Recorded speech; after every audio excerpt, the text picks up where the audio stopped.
Hello and welcome to this regular Eureka City Council meeting this August 4th, 2026. We're so glad everybody is here. Hope you're having a good day. We will open this meeting with the land acknowledgement. The lands, oops, except for I can't see. There we go. The land that Eureka rests on is known in the Wiyot language as Jirujiji. Past actions by local, state, and federal governments remove the Wiyot and other indigenous people from the land and threaten to destroy their cultural practices. The city of Eureka acknowledged the Wiyot community, their elders both past and present, as well as future generations. This acknowledgement demonstrates the city's commitment to dismantle the ongoing legacies of settler colonialism. And if we could have a roll call, please. Councilmember Castellano. Here. Councilmember Moulton is absent. Councilmember Fernandez. Here. Councilmember Bauer. Here. Councilmember Contreras-Deloche. Here. And Mayor Burgell. Here.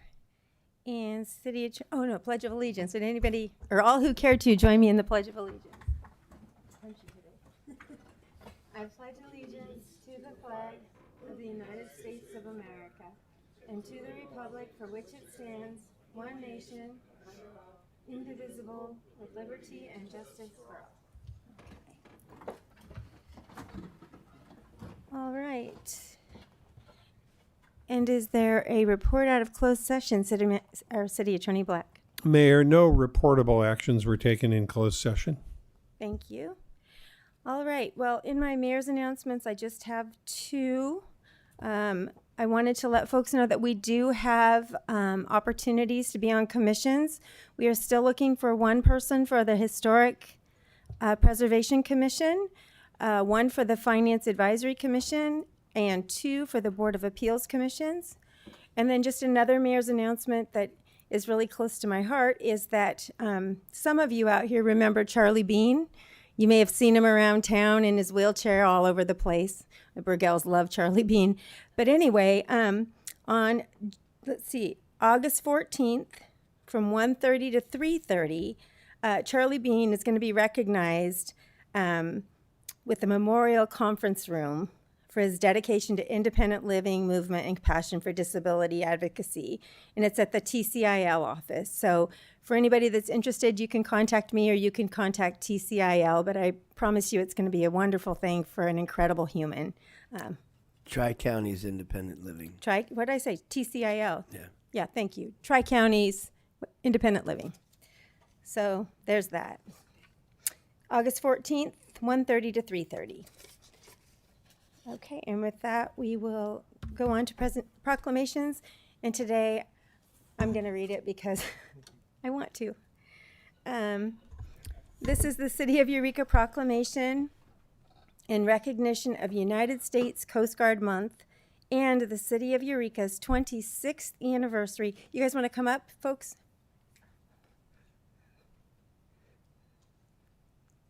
That way we can appreciate you better when you're up here. We can see you. So in recognition of United States Coast Guard Month and the City of Eureka's 26th anniversary as a Coast Guard city, August 2026. Whereas the Coast Guard is one of America's armed forces and traces its foundings to August 4th, 1790, when Congress authorized construction of 10 vessels to enforce tariff and trade laws, prevent smuggling, and protect the collection of federal revenue. And whereas the Coast Guard is a maritime, military, multi-mission service unique among the U.S. military branches for having a maritime law enforcement mission with jurisdiction in both domestic and international waters. And whereas 29 cities have taken strides to acknowledge the contributions and services provided by Coast Guard men and women assigned to their cities, the Coast Guard has in turn recognized these cities as official Coast Guard cities as a way to show their appreciation for the city's efforts to extend so many considerations to the Coast Guard family and their dependents. And whereas Humboldt County, along with Mendocino and Del Norte counties, are served by the proud Coast Guard service members of Sector Humboldt Bay and Sector San Francisco, many of whom live in the greater Eureka area, enroll their children in Eureka City schools, and are an integral part of our wonderful community. And whereas on June 3rd, 2000, the city of Eureka was designated as the second official Coast Guard city and was redesignated in 2011, 2019, and 2024, and has taken great pride in the contributions of the Coast Guard to the community. The city of Eureka is proud and grateful to celebrate 26 years as a Coast Guard city. Now, therefore, I, Mayor Kim Burgell, on behalf of the Eureka City Council, do hereby proclaim August 2026 as U.S. Coast Guard Month and recognize the Coast Guard's many contributions to the well-being and vibrancy of our community.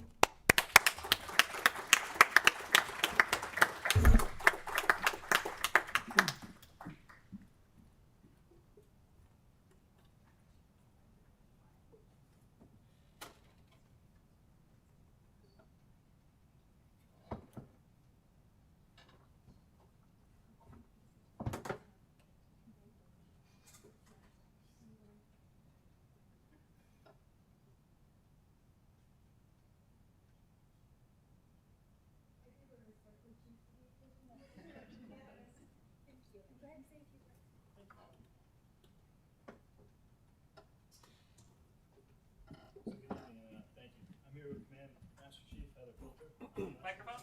Oh, yeah, press your microphone. Better? Yes. All right. Good evening, and thank you for that. I'm here with our Command Master Chief Heather Coulter. Last year she was a Command Senior Chief, but in the last year we got to recognize her advancement to Master Chief.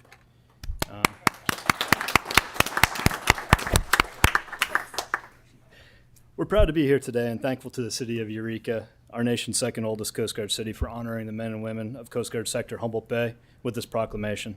As you know, Sector Humboldt Bay includes the sector proper, its command center, its support staff, the air stations, Stations Humboldt Bay, Station Noyo River, the U.S. Coast Guard Cutter Barracuda, and our Aids to Navigation Team Humboldt Bay.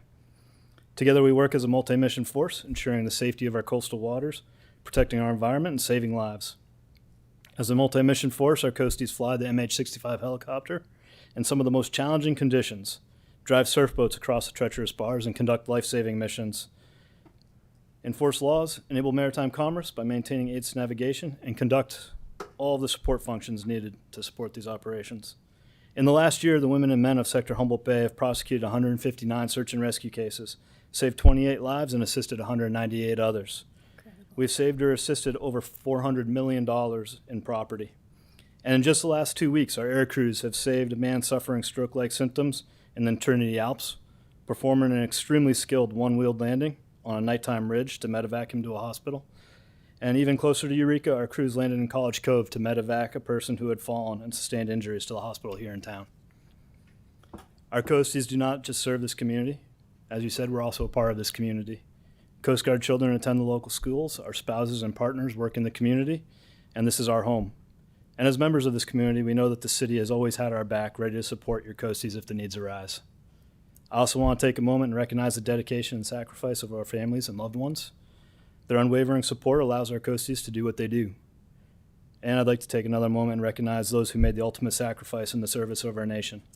Their legacy inspires us to uphold the highest ideals and values of the Coast Guard.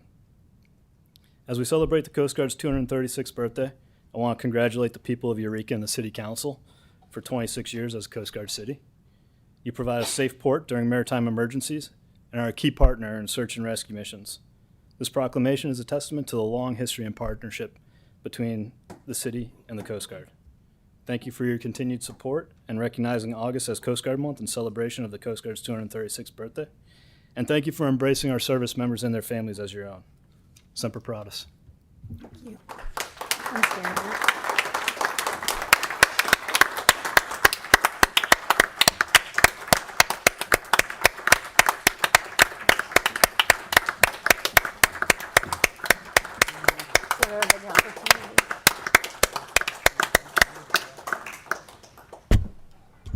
Thank you. Thank you so much. Okay, and so we will now have a presentation about For Community, our golf tournament, with Community Resources Program Coordinator, Sierra Wood. Hi, Sierra, welcome. Hi, good evening, Mayor and Council. Thank you so much for making time for me to speak with you briefly this evening. I am Sierra, as you said, the program coordinator with the City of Eureka's CAPE and Uplift programs. And I'm here to talk about our 6th annual For the Community Golf Classic. This is a charity golf tournament. It's held in partnership with the Community Access Project for Eureka and the Betty Quanshan Homeless Foundation. Give the clicker another try. There we go. All right, so this event is being held at the Eureka Municipal Golf Course coming up on Saturday, August 22nd with an 8:30 a.m. shotgun start. Highlights include a first place cash prize of $1,500, as well as cash prizes for second and third place. And players will enjoy goodie bags and lunch from Cocina Mariposa. Registration is $500 for a foursome. The proceeds from this event are being split between the Community Access Project for Eureka and the Betty Quanshan Homeless Foundation. CAPE, if you're unfamiliar, supports programming related to quality of life for families and children living in Eureka. Some of the programs that these proceeds will directly fund include our Halloween costume drive for children in need of Halloween costumes, our winter holiday gift program that supports children residing in local shelters in Eureka, and the Uplift Eureka Resource Center's Grab and Go Pantry that provides emergency food supplies to community members in need. Proceeds will also support Betty Chen's projects that connect community members experiencing homelessness with shelter and permanent housing in an effort to rebuild lives and reunite families. There we go. For businesses that are interested in supporting us, we do have several sponsorship opportunities at different levels. I just want to thank some of our biggest sponsors that we've had over the years, such as Mercer Fraser, for supporting us at these events. I do have a number at the link, a number below. If there is anyone interested in sponsoring, you can call that number for some more information. All right. So like I said, $1,500 first place cash prize. That is a big deal. So come out and support this great cause. It's a fun time. You're supporting your fellow community. We'd love to see you there. There is a QR code. We do have registration available online if you scan that QR code. You can also call the Eureka Pro Shop at 707-443-4808. And my number is also listed below if you'd like any additional event info or information about CAPE or Betty Chen's programs. All right. Thank you all. And if there's any questions, I'm happy to answer about the event. Do we have any questions? It would seem not. Thank you so All much right. for being here. We Thank appreciate you very much. This moves us to public comment. This is the time for members of the public who wish to be heard on matters that do not appear on the agenda. City Council policy is to limit each speaker to 3 minutes. Such time allotment or portion thereof shall not be transferred to other speakers. And pursuant to the Brown Act, City Council may not take an action on an item that does not appear on the agenda. So I know we have a few people here for public comment. Come on up. Hello. Hi, welcome. Hello. I'm here today to recap an email I sent to the City Council about 2 weeks ago. Simply was a review of the Carter House Inns. It was a very short caption, little 6 out of 10 caption. But I relayed basically the reviews, report card status of our community, not just the Carter House. It was a review on our community. And the reason I'm bringing that up is that I know that I've been in dialogue with the police chief, but I'd love to get a dialogue with the Lodging Association, with the City Council, about what we can do to look at that review, because it was a very unflattering review. I've left copies here. I sent an email to everyone. And I'm just looking to move the needle a little bit. I'm part of the tourism community. I'm working with the hotel. I'm doing my part to try to push the needle forward. But reflections on that email alone say we have problems in our community that aren't within my 4 walls, but are something that we need to look at as a problem in our community. Okay? I'll just leave that there. You've each received the email, I hope. But if there's any questions, let me know. Thanks for being here. Welcome, Joanne. Greetings.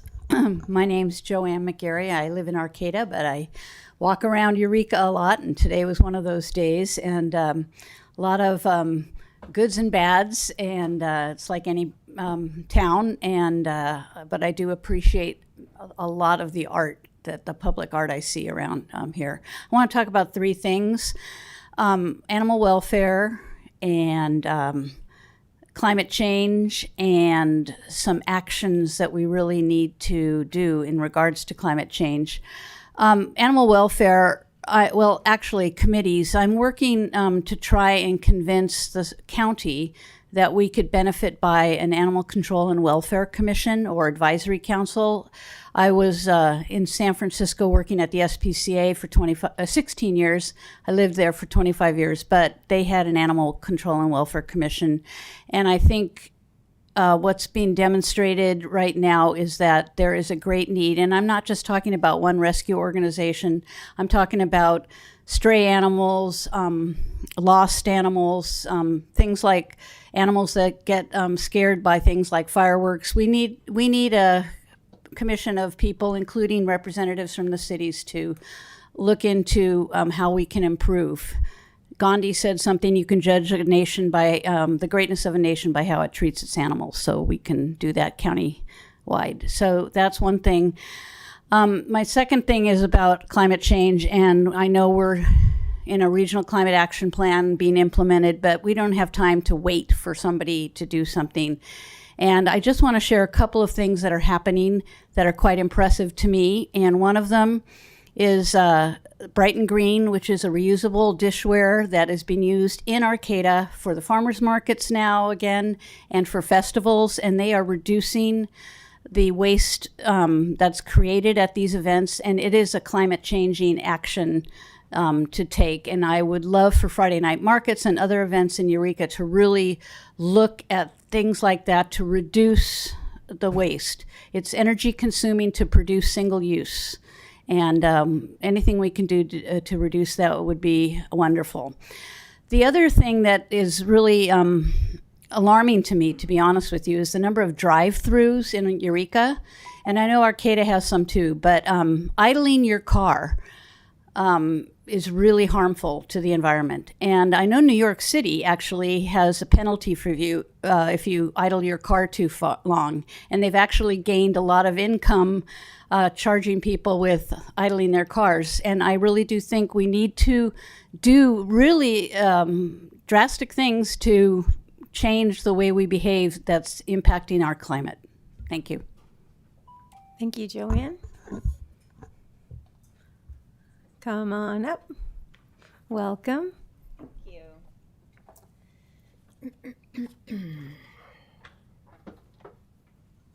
Hi, I'm Terry Roman Little, and I'm here to remind everybody or inform people, if you're not aware yet, Humboldt Bay Marathon is happening this Sunday, the 9th. It's the 11th running, and this year we have over 25% more runners than last year.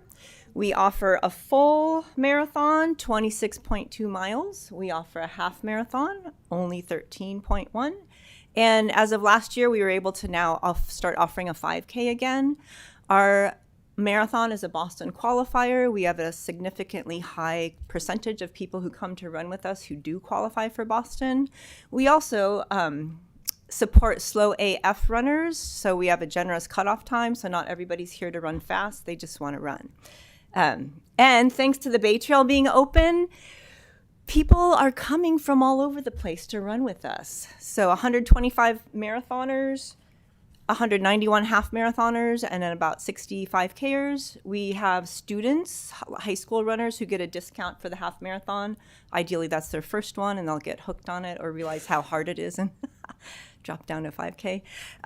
Anyway, we're a nonprofit race through Roadrunners Club of America. The former president of that group is going to come run with us again this year. As a nonprofit, last year we donated back out to the community over $6,000 to other nonprofits that support our race by volunteering. So we're giving back, and there's no paid staff. So everybody who does the work, mostly me. We just do it because we care. There's a tiny piece of our race that's memorializing a dear friend of ours who was killed in a hit and run almost 14 years ago. So she's a little bit woven into that story. Traveling runners don't know, but locals do, and that's another piece of it for us. We call ourselves the small race with a big heart. We're never going to be as big as New York or Boston, and we don't need to, because people come to the community and see how fabulous it is. And they go home and tell their friends. They spend their money here. They stay in hotels. They shop. They visit. And then most of them go back home and come back next year and do the same thing. So we're really proud of the race we've created and the support we've gotten specifically from City of Eureka, because most of what we do is here, although Humboldt County supports us and City of Arcata as well. So come on out on race day, cheer for people, yell at them to run faster, tell them they look good, tell them they're almost there. And if anyone has questions, contact us through the website. Great. I'm going to leave some of these with you. Thanks. Thank you, Terry. Y'all can come cheer me on. I'm actually have to walk this year, but.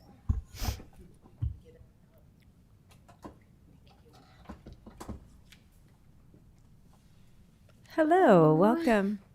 It's good to see you guys again. You too. My name is Misty, and I'm here representing the Embassy Church. It's the ugliest church in town on Wabash and Union. I just want everybody to know that anybody's welcome to come to our Friday night worship at 7 p.m. It's amazing. And I just want to talk about how almost 3.5 years ago on March 17th of 2023, I came to Eureka as a mentally ill homeless woman who'd been kicked out of every program I'd tried before. Praise be to God, I'm still sober. I've been healed from PTSD and depression and the effects of ADHD treatment. I believe in love and happy endings again, and I'm here to say this hope is available to anyone who is willing to trust and rely upon and adhere themselves to Jesus Christ. This is what it truly means to believe in Him. Anyone can say they are believers or call themselves Christians, but if they don't actually put their hope in eternity with Him, instead of trusting in things like modern medicine or money or status or possessions, or government systems to take care of them, they're really missing the healing and hope that is available when you do love God enough to do that. I would just like to read you these scriptures that tell you more about this, because I'm living proof that whom the Son sets free is free indeed. In 1 Corinthians chapter 1, it says, "For since in the wisdom of God," oops, I messed up. Oh, man. Here it is. Isaiah 61, 1-3. "The Spirit of the Lord God is upon me, because the Lord has anointed me to preach good tidings to the poor. He sent me to heal the brokenhearted, to proclaim liberty to the captives, and the opening of the prison to those who are bound, to proclaim the acceptable year of the Lord and the day of vengeance of our God, to comfort all those who mourn, to console those who mourn in Zion, to give them beauty for ashes, the oil of joy for mourning, the garment of praise for the spirit of heaviness, that they may be called trees of righteousness, the planting of the Lord, that He may be glorified." God, through the... Well, that's where I messed up. I just want to also say God has chosen the foolish things of the world to put to shame the wise, and God has chosen the weak things of the world to put to shame the things which are mighty, and the base things of the world, and the things which are despised God has chosen, and the things which are not, to bring to nothing the things that are, that no flesh should glory in His presence, but of Him you are in Christ Jesus, who became wisdom for us, and righteousness and sanctification and redemption, that as it is written, He who glories, let him glory in the Lord. And I just want to say this one last part. I know I'm taking more time, but no eye has seen and no ear heard, nor have entered in the heart of man the things which God has prepared for those who love Him. Hallelujah and amen. Lovely to see you, Misty. Come on up. Thank you. Howdy. Good to see you guys. My name is Dave Startery. I'm a third-generation veteran and Eurekan. And the fourth generation's here. I didn't know he was coming. But I'm here for the fifth generation. Our second oldest grandson is starting to drive. And First of all, I appreciate the city with the radar signs on Booner, and there was a woman officer when school was going on at Booner and H, and she stopped a number of people there. There was a whipping by there. And Public Works, I called them a couple weeks ago about the brush and berry vines at 6th and B, where you go to the new DMV, and they cut them down so you can see better up the hill. But you probably know that the white line on Harris between Dahlbeer and Harrison is gone. And I don't know if we get that painted over because that's a busy intersection. And I live on Myrtle, and my the 5th generation of the Startery relatives live on Myrtle too.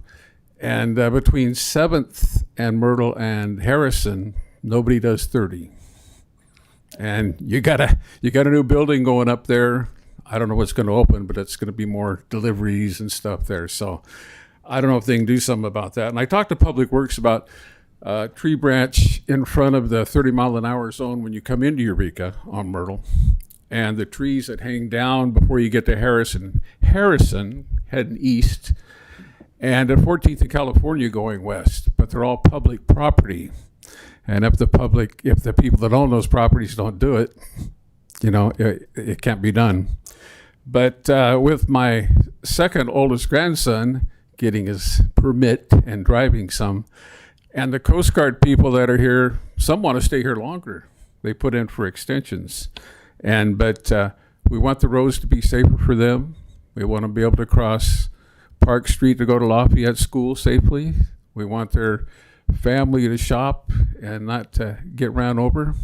And I don't know if we can get 2 officers that can ride together. I mentioned it last year, and just look out for each other, protect them and make sure when they make stops that they're safe, and that maybe some of the fine money can go on supporting that department, because we haven't had a traffic enforcement group for about 8 or 9 years now.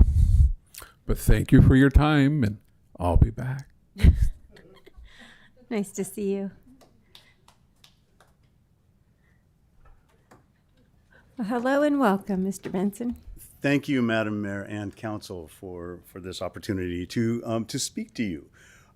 So pleased about the proclamation. Some of you may my name is Craig Benson, and I live in the city of Eureka, and I live here by choice. I'm very pro Jarogigi, very pro Eureka. I moved here for a reason. And will live out, hopefully, the rest of my life here. All right. Some of you may know me as the Harbor Commissioner. I am your Harbor Commissioner for the Division 4, which includes Eureka proper, across the Samoa Bridge over to Samoa, and the entire spit all the way to the mouth of the bay. And I really appreciate you honoring the Coast Guard. We collaborate with them and with the city all the time. I'm a good commissioner. Partly because I was trained by the city of Eureka.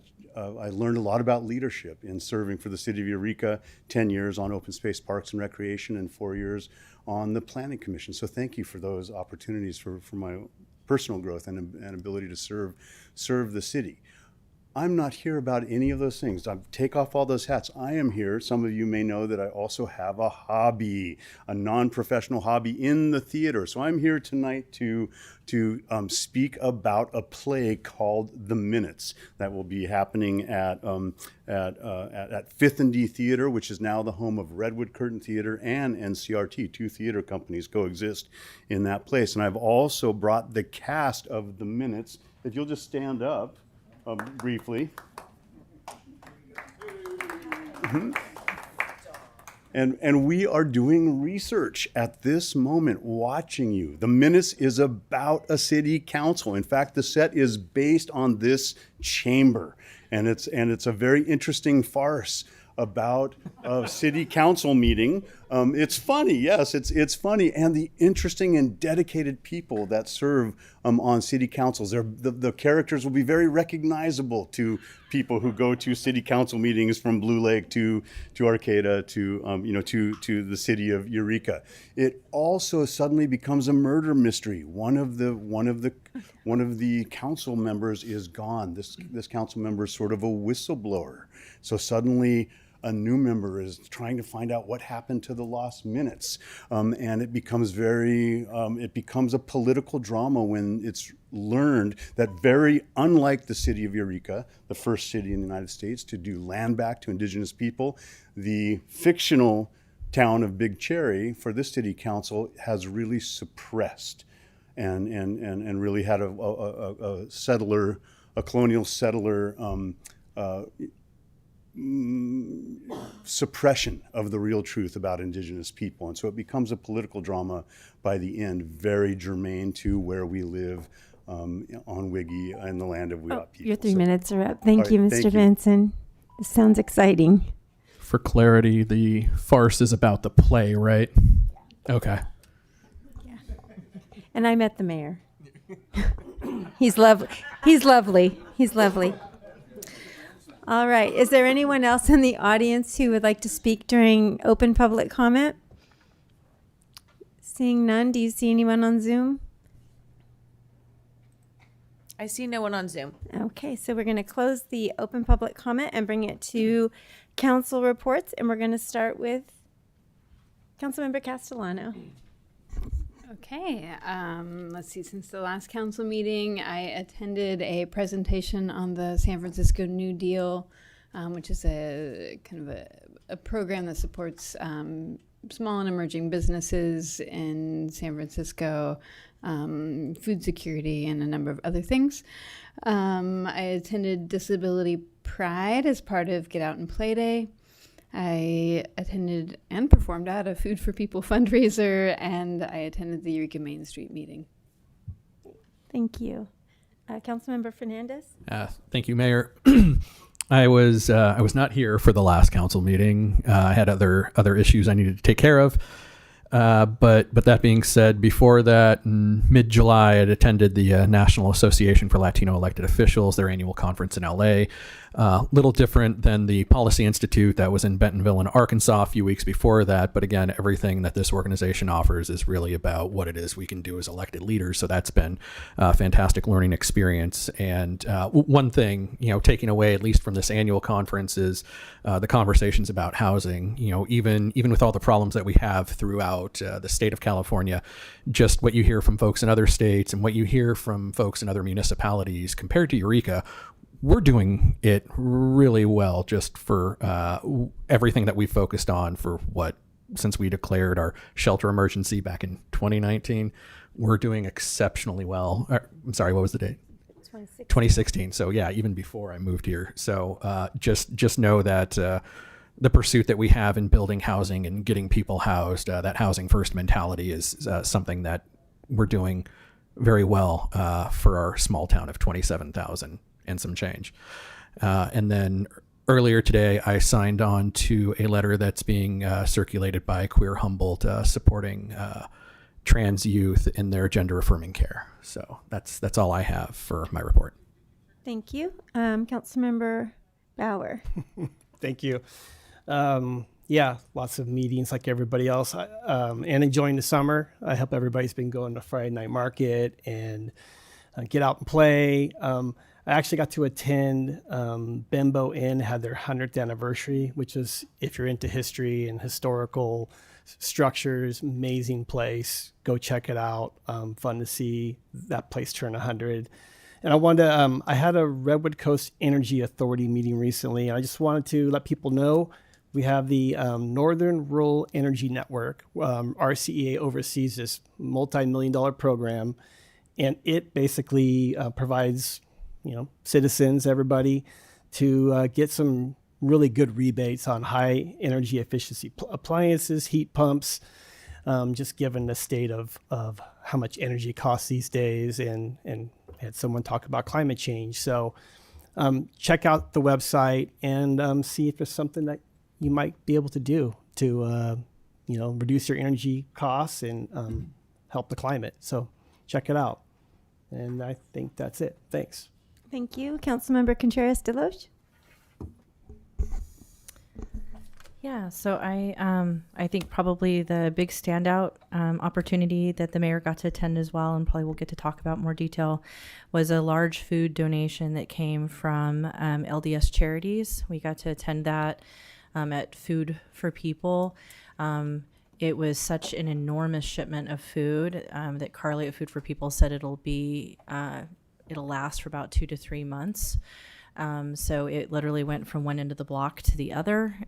So it was part of their, as a celebration for the 250th anniversary of our country, they wanted to select 250 locations throughout the U.S. to donate 40,000 pounds of food to, and they selected Eureka and Food for People. So this was such a generous thing. We got to meet with a number of their leadership, came to meet with all of us, and opportunities to advocate for a free meal, and opportunities to try to look into one-time grant opportunities that could benefit our community. So that was kind of the highlight, to see this just massive drop of food. And it included things that typically you don't get donated. They usually get donated staples, so like beans or peanut butter, that kind of thing. But this also included things like hot chocolate and yellow cake mix, and just things that families might like to have that they may not be able to go and get for themselves when things are hard. So it was really, really generous and very touching. I got to meet with a new group here called Play Street. It is specifically geared toward inclusivity for disabled children. I've talked about this publicly, that my little boy who often attends is disabled, so this is kind of near and dear to my heart. And it's just to kind of put that up on everybody's radar, make them aware that this place exists. It's for neurotypical children as well as neurodivergent children. It's really about inclusivity, but it's a really meant to be a sensory safe space, and it's really incredible. She's done a great job with it. Also got to meet briefly with Humboldt Autism Alliance, talk to them about some of their expansion plans, also near and dear to my heart. I've got Pathway to Payday coming up, favorite. I got to do the emergency shelter ad hoc and get an update from our amazing staff and our city manager about the different things that they're pursuing, and that we're moving along with that plan on 2nd and A. As you guys know, will be another about 40 units that will be coming there. That is, do we say very low barrier, or do we say no barrier? How are we phrasing that, city manager? Very low barrier. And then met with a group and Caltrans about their safety plans and some of the studies that they're going to be doing about how to make the 101 corridor, particularly where it travels through Old Town area, how to make that safer for people, especially since we have housing going in that is going to include elderly and children, talking about kind of what their plans are to make sure that that's a safer place to cross.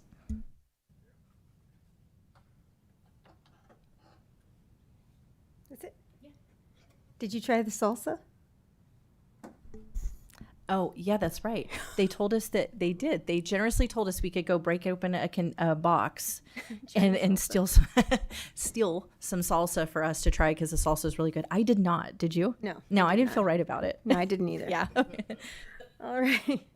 So let's see. I've been up to a few things. I attended the Providence picnic for employees. They just got the 4-star ratings from the Centers for Medicare and Medicaid.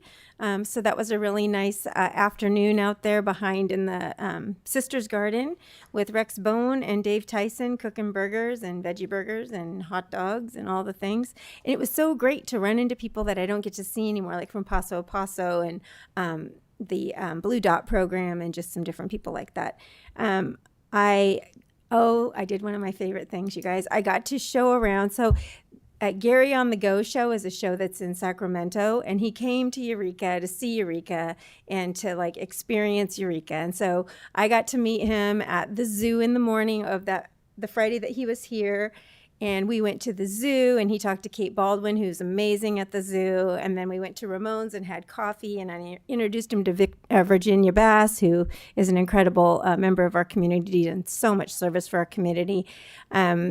And then we went to the mansion, and they went to Mattakit. They went to Old Town, Dick Taylor. They just had a really great time while they were here. And I'll tell you, there is nothing better to me than like taking somebody from out of town or even from in town and like doing a tour of where we live, because there's just so much to do. And I don't do it all the time. So it was really super fun.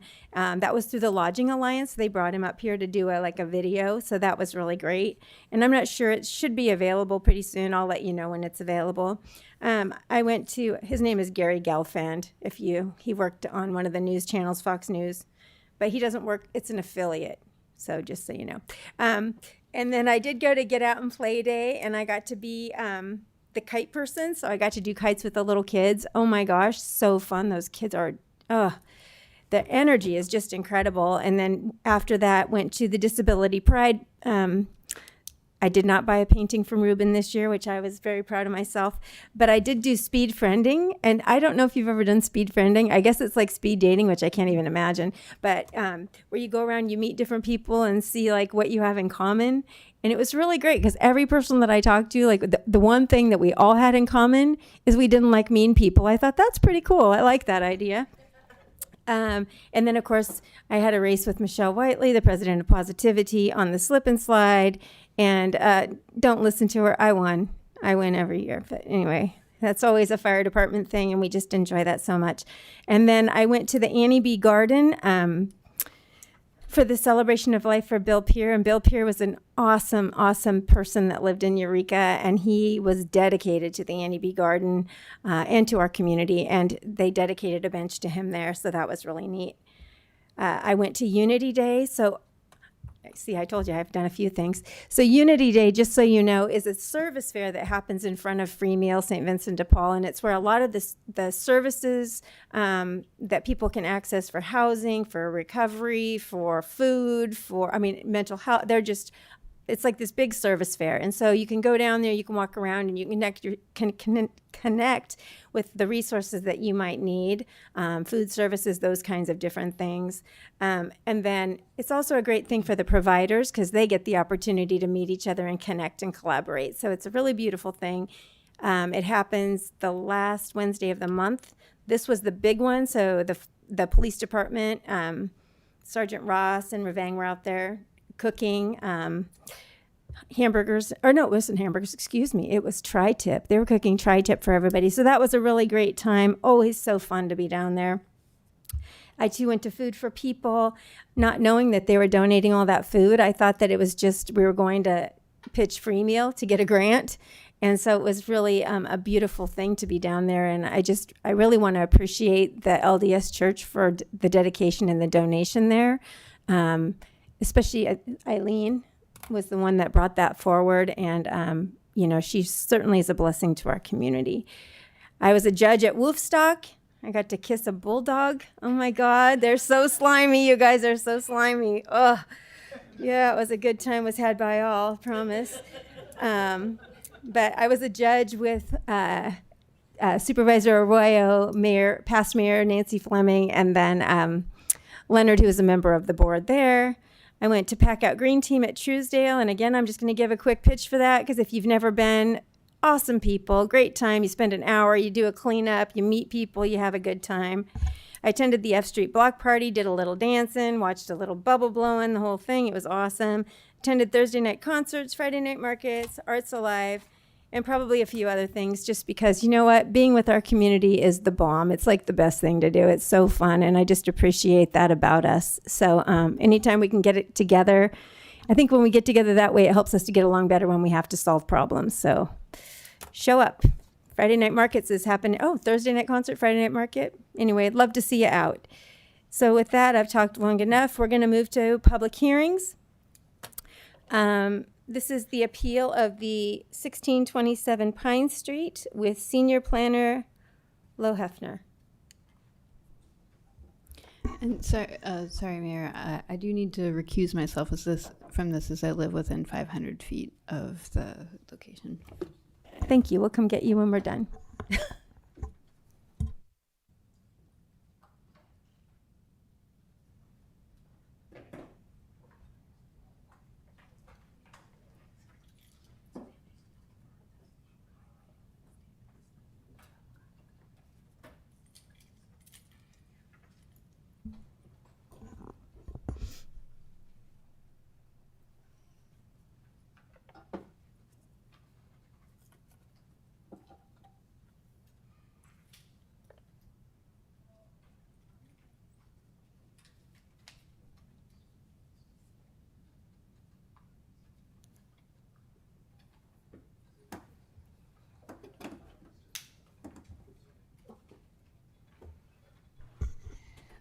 Mayor, it will just be a slight delay.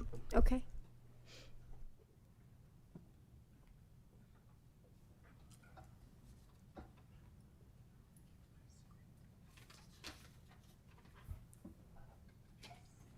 Well, in the interim, I will tell you that yesterday we did celebrate Mary Price's birthday at Free Meal.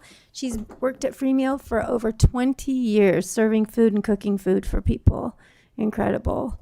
So there's so much going on in our community all the time. But now we're just going to have a moment of silence because, why not?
Welcome back. We took a moment of silence for you.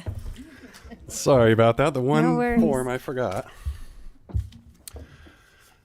Well, good evening, council members and mayor. My name is Chris Lohefner, and I am here to present an appeal of the Historic Preservation Commission's review of the Startery residential rehabilitation and facade alterations at 1627 Pine Street.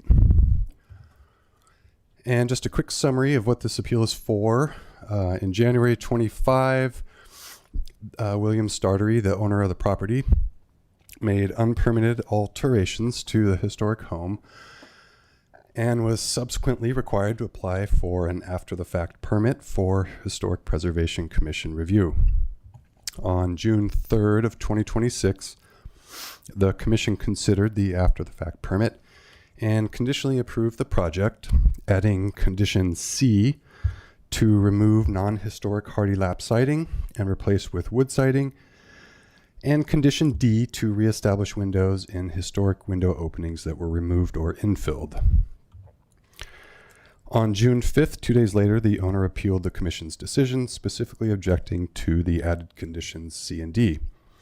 And tonight, council will consider the appeal and affirm or modify the commission's conditional approval. 1627 Pine Street is located on Eureka's west side in a residential high R3 zone, just north of West Wabash Avenue and a couple of blocks east of Broadway. The approximately 6,900 square foot property contains a 2,059 square foot multifamily residence. The property is listed on the local register of historic places, and the Eureka Heritage Society's Green Book dates the residence to about 1900, describing it as a two-story frame East Lake house with pedimented two-story square bay with asbestos siding added.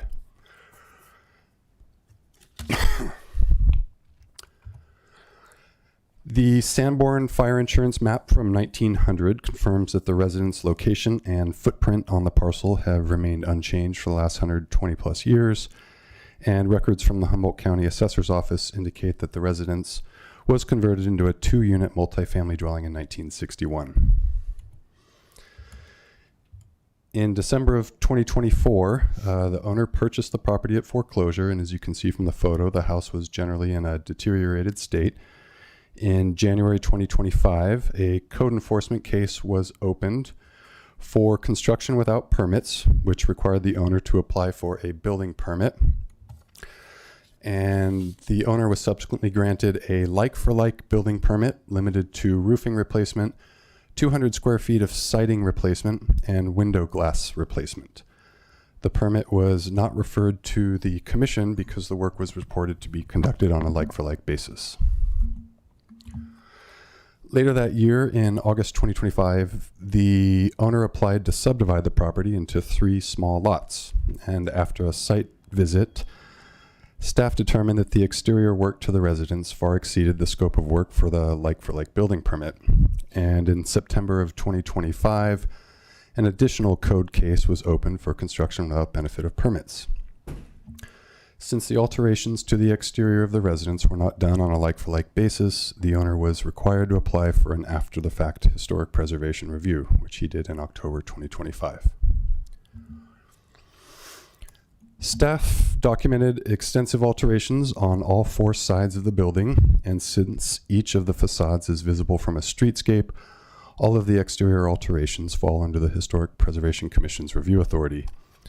The alterations generally included new door hardware and light fixtures, roughly 600 square feet of new lap siding, new entryway and decks, infill of former door and window openings, removal of a second-story balcony, new vinyl windows, and new plumbing and mechanical components.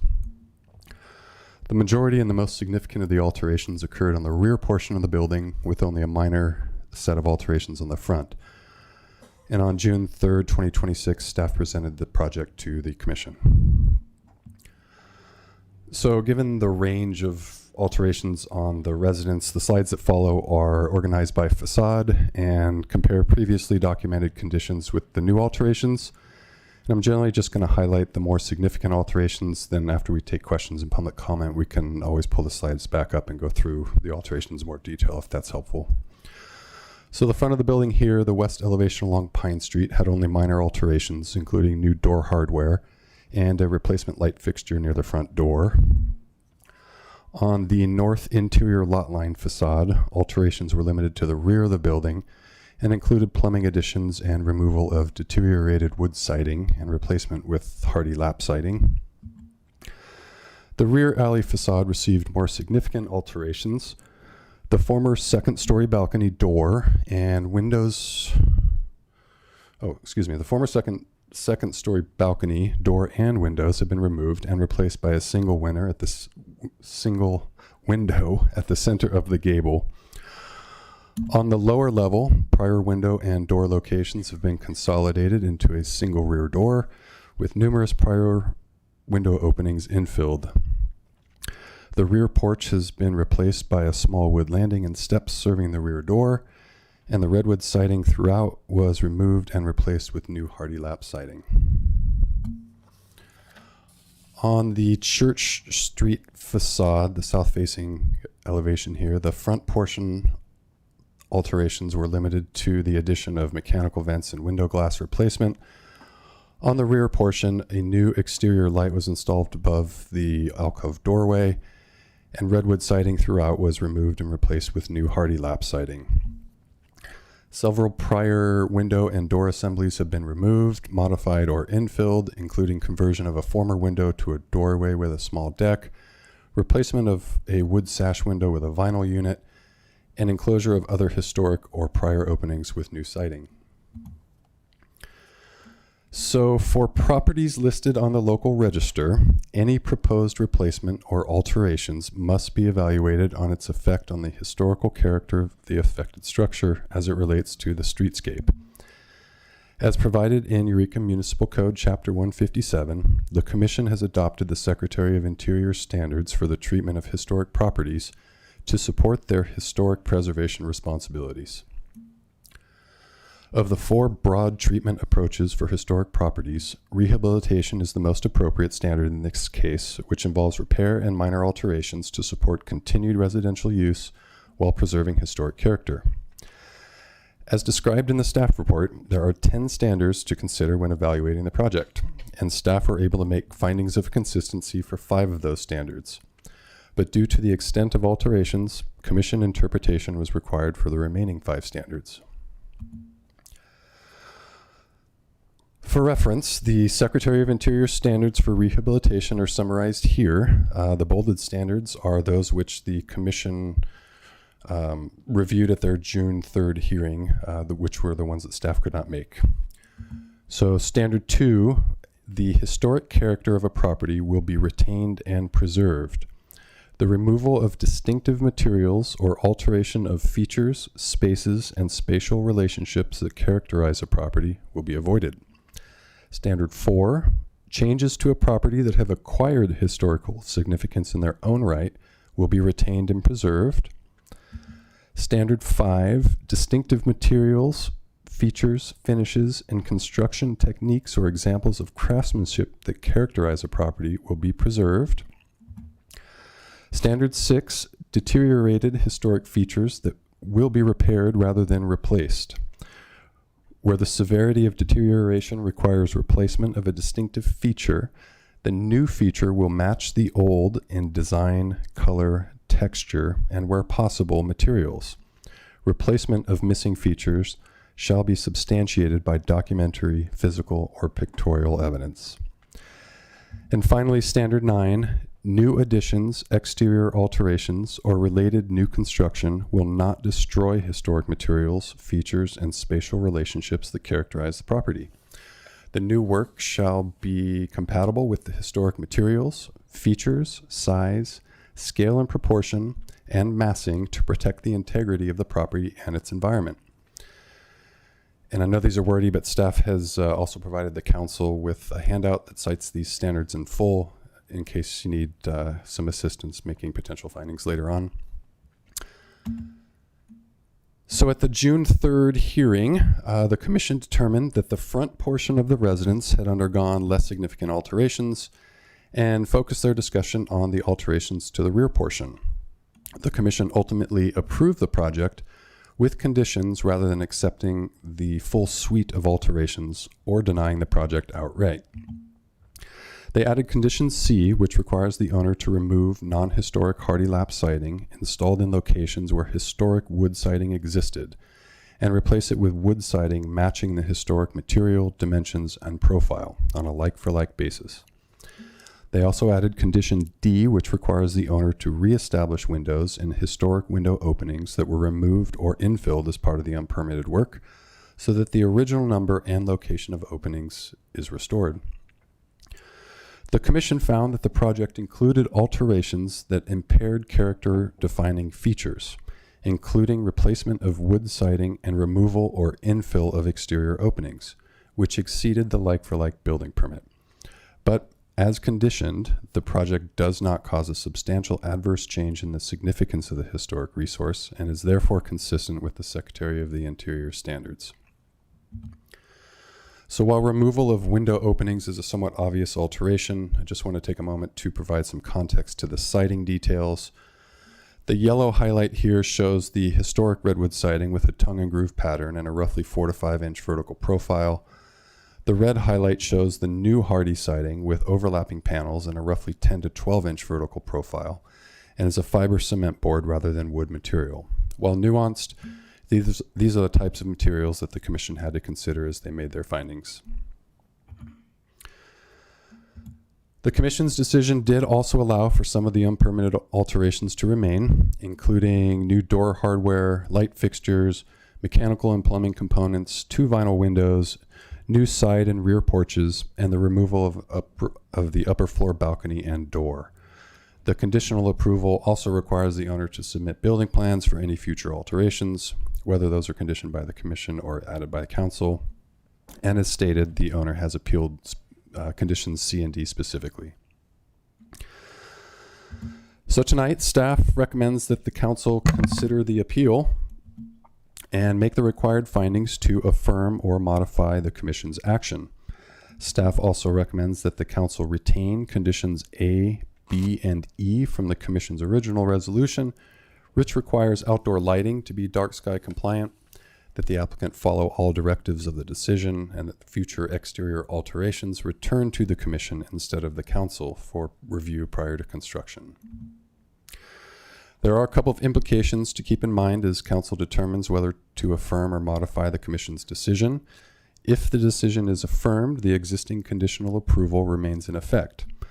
If the decision is modified, Council must identify the specific conditions being changed and make findings consistent with Secretary of Interior standards numbers 2, 4, 5, 6, and 9 in order to rely on the Class 31 CEQA exemption. That exemption applies to maintenance, repair, rehabilitation, and similar work on historic resources, provided that the project is consistent with the Secretary's standards.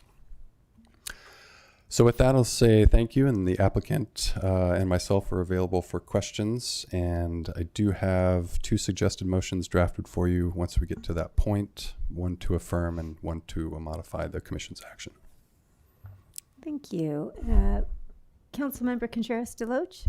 Yeah, I was looking at, let's see, it's 1, 2, 3, 4, 5, okay, six lines down on our copy of the final notice that was issued on June 22nd, 2026. It says,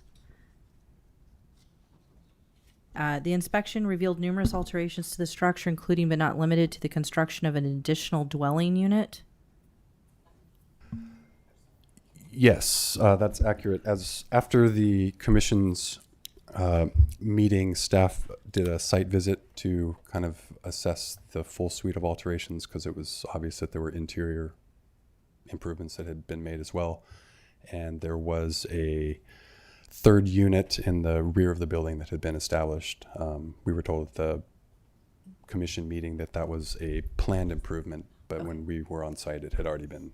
Okay, yeah, I was looking at it and I didn't see it. So this is inside. This was an internal change to the building and not an external unit that was built separately. Correct. It's internal. Okay. The whole interior has been reorganized to where the front 2 units are different than they were historically, and then they reorganized it in such a manner to allow that 3rd unit.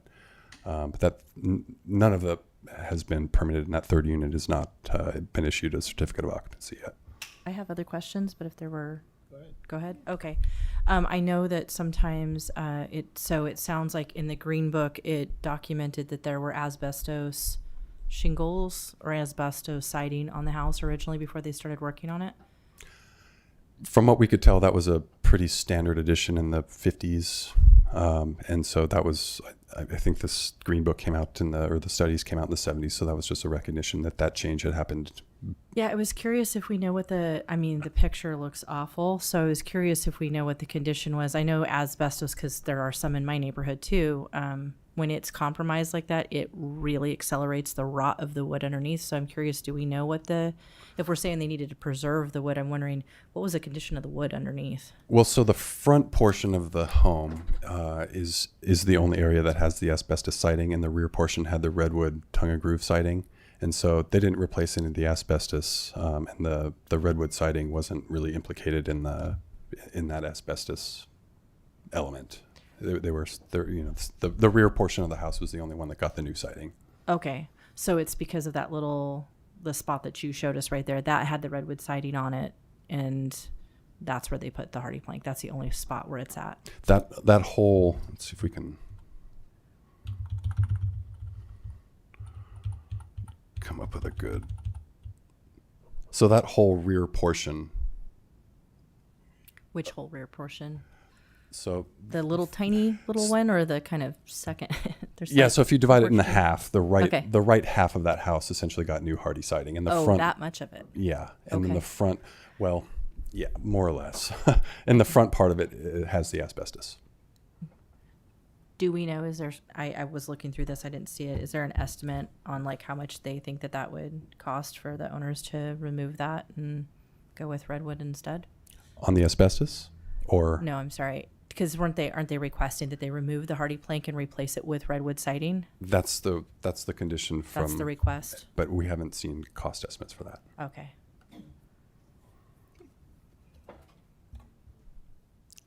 Councilmember Fernandez? Yeah. Me. Yes, thank you. Going back to the start of this, then unpermitted alterations, and then it was found that they could be held to a point as long as they applied for the permit after the fact, correct? Or at least that's what was granted. Can you explain that process to me again? I'm not sure I quite followed you. So there were unpermitted alterations, And then it was decided by the commission that they would need to apply for a permit after the fact, after this had been done. And so while that permit was being applied for, was that then when we said like, hey, you need to follow this, or like, how is this permitted? How are these changes permitted? I guess is what I'm trying to follow here.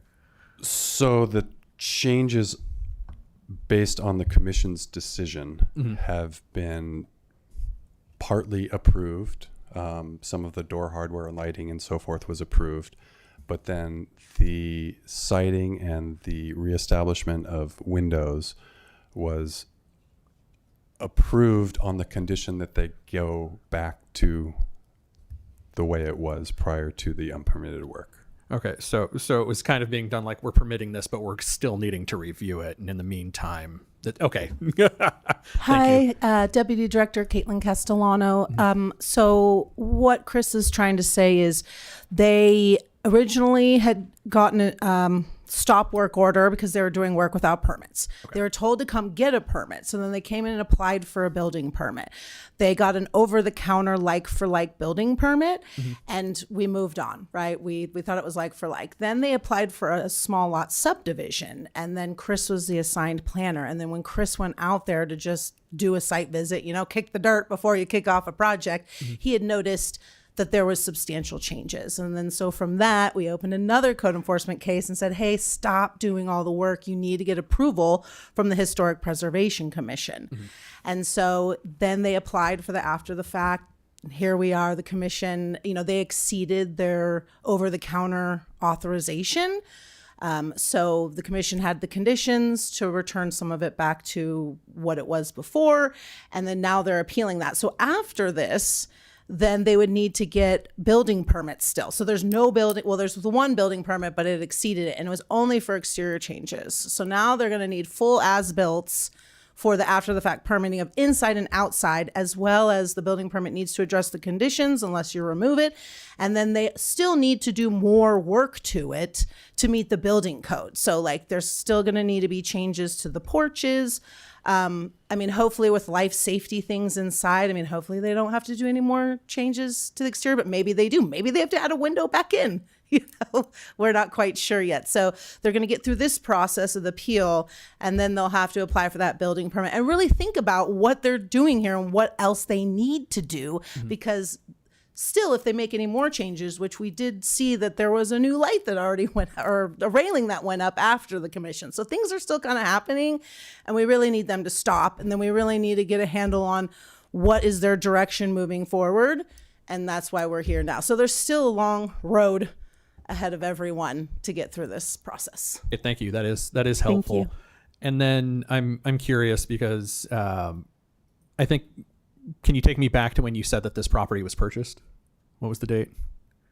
December 2024. 2024. Okay, and so there had to be some understanding then from the buyer, from the current property owner, that they are purchasing a building with historic value to it. So it's not like they just came into it and they're like, oh my God, this is new to me. But how much hand-holding, I guess, is there? How much education is there when they're purchasing it?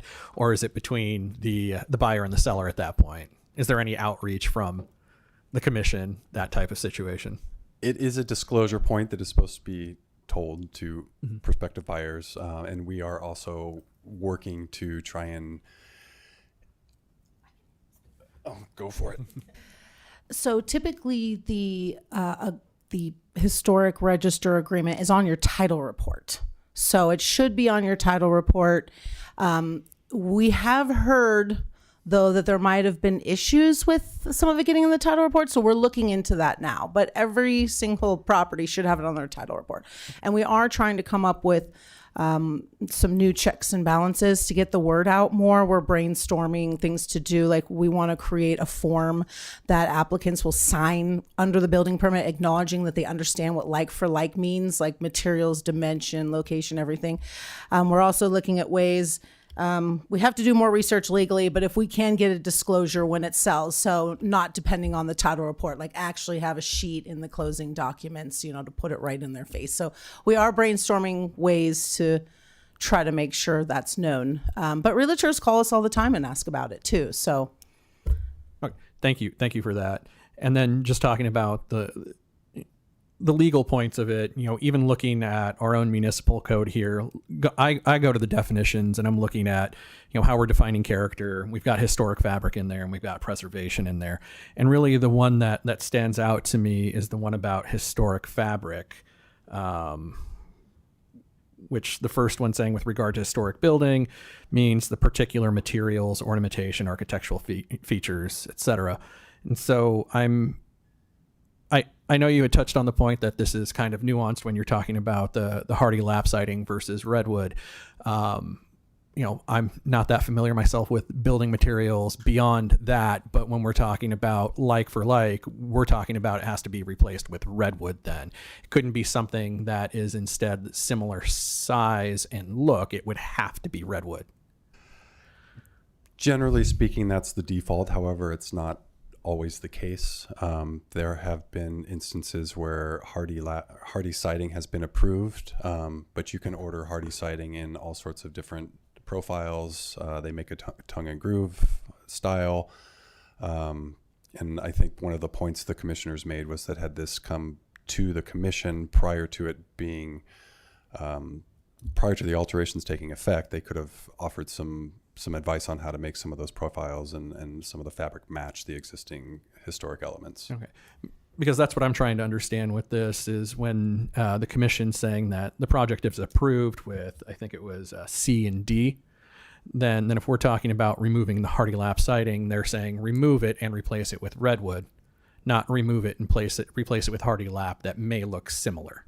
So that's the condition as it stands right now, and the commission was open to the applicant coming back with essentially an application for the alterations.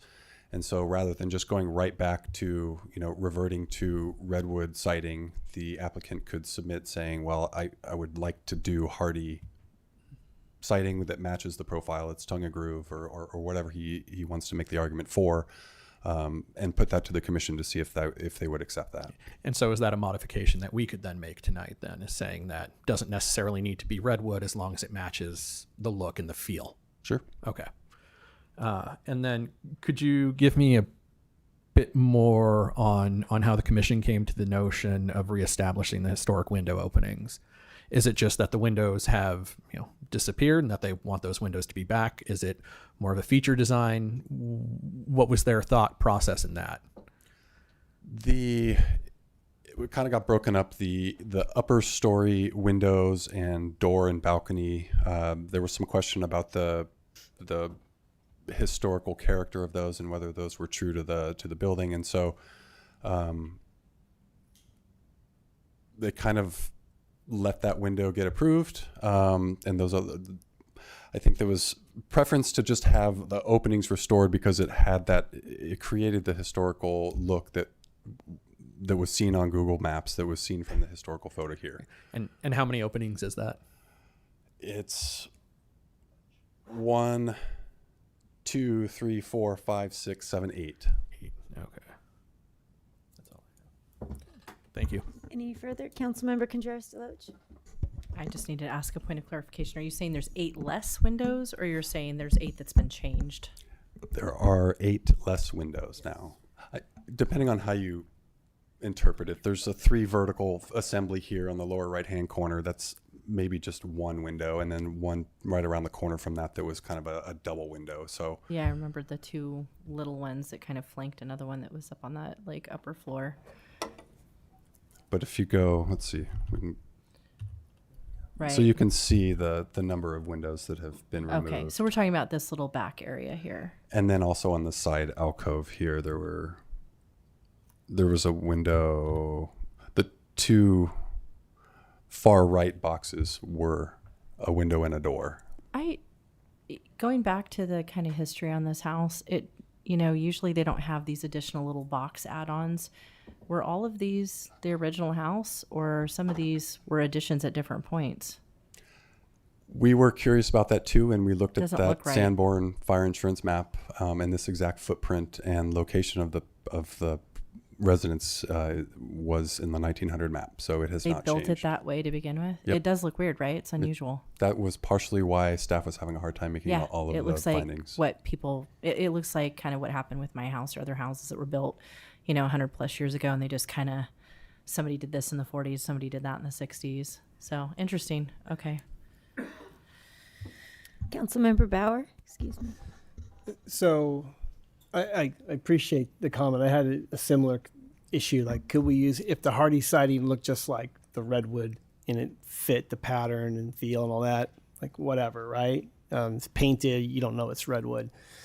But I guess the question that I have is, if we were to say, yeah, you don't have to have any of these windows back, does it change the historical character? It probably does a little bit, but could we legally do that? Could we still get a categorical exemption for this project if we were to say, or let's just hypothetically say everything's fine? And I don't know who wants to answer that question, because it seems like if you read CEQA and historic preservation, you have to kind of match things. Otherwise, you lose that exemption, which I don't know if the owner would want us to go through a negative declaration or something. I'm talking about substantial cost and time. So there's that we need to kick around a little bit, right? Does anybody have an idea? If we were to say all the windows can just go away, we're fine with that. Could we still use a categorical exemption? Kristen Kenyon, Director of Development Services. You would just have to make an argument that it still meets the findings, right? So you could, make an argument that the back half of the building is potentially not, affecting the historic character or something. But yeah, you would need to tie it to the findings. But somebody could challenge that too, right? Right. Neighbor could say, well, I disagree. The Historic Preservation Commission is on record that they disagree with that. But it could be, the findings are subjective. Yeah. So it can be interpreted in multiple ways. As most CEQA can be, right? Yeah. Subjective. What if we were to say bring back half the windows? And again, we're still in the same ballpark, right? Like, it's subjective. It's up to whether we think it's exempt.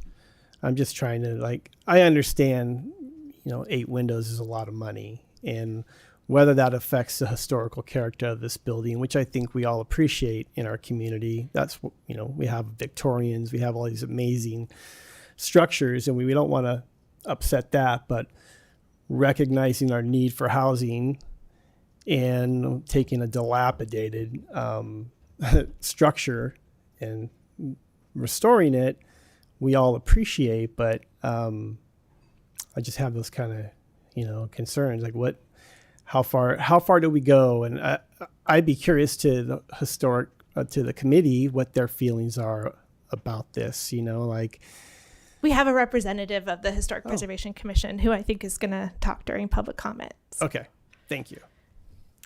Councilmember Contreras-Deloche. Yeah, I just went on the home and garden tour that they do every year. And one of the homes that we toured, it talked about that they had done changes to the exterior that the neighborhood didn't care for, and it became this thing. And they went and they removed the house off of the register. I was curious what the process is that, since it literally just came up, and if that is not maybe something that, anyway, that's my question.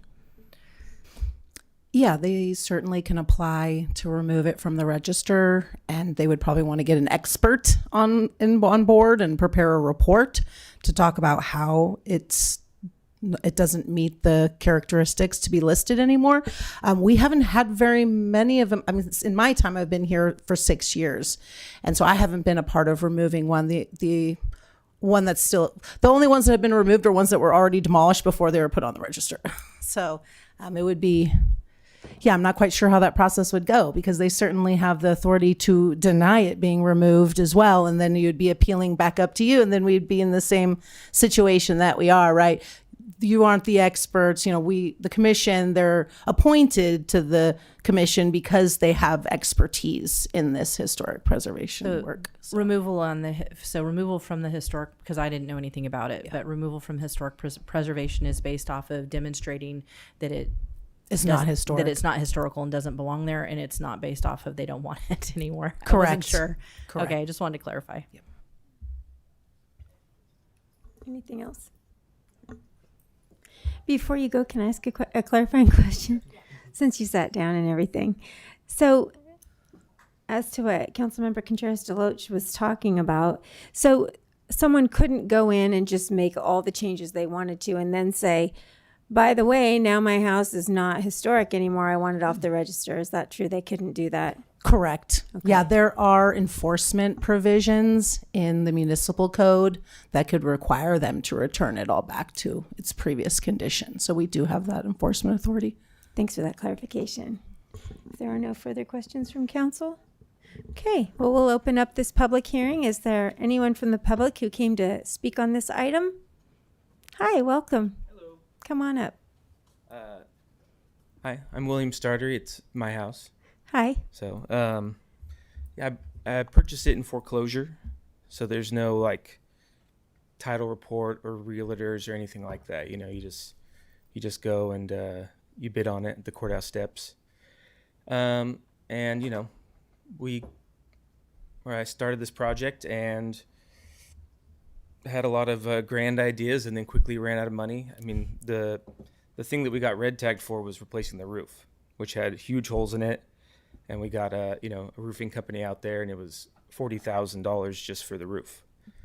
And then, it's just a big house, so paint and everything like just adds up. So, the whole impetus of this project was to split the lot and sell the lot to somebody to build housing on.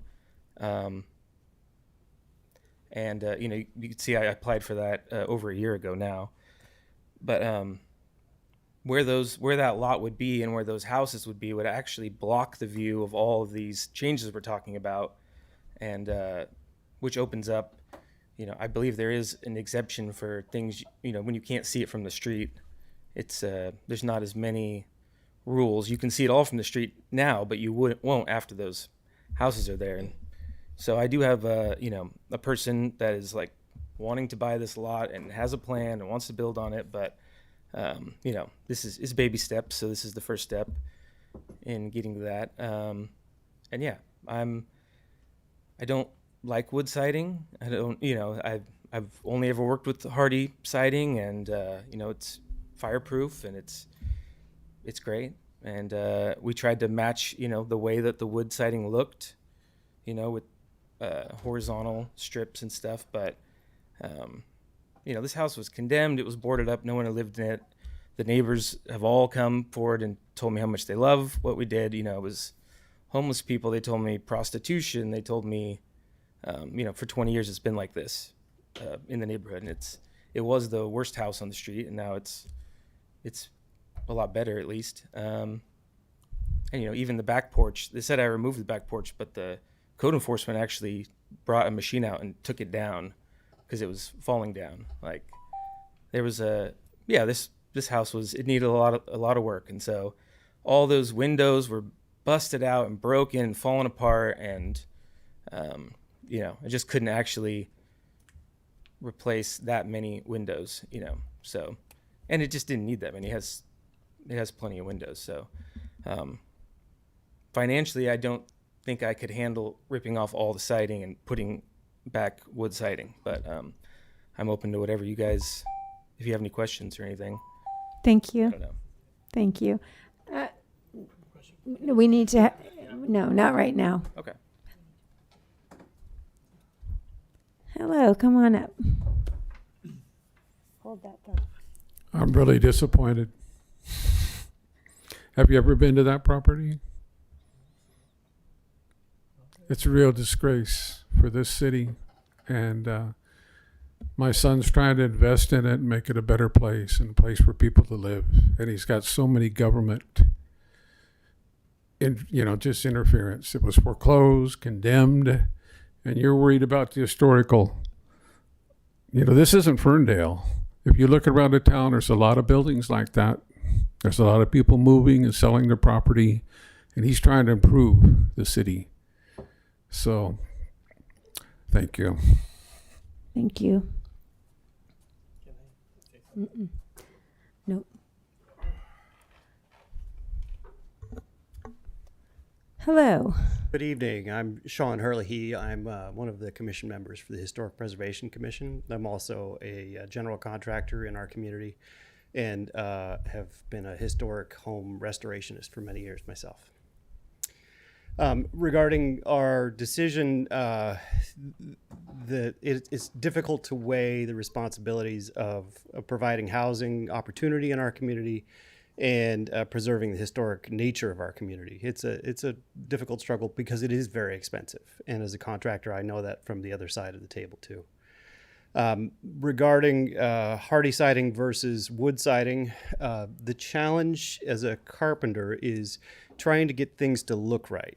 So if you have 8 rows of siding that go up a side of a building and you're replacing it with new materials, say from James Hardie Company, that material may be lap siding or tongue and groove siding, but if its profile is different and you multiply that 8 times, you gain a 1/16 or an 1/8 of an inch every time. You go 8 boards up and you could be a 1/2 an inch or more different from the siding you're trying to match right next to it. So there are ramifications to switching materials.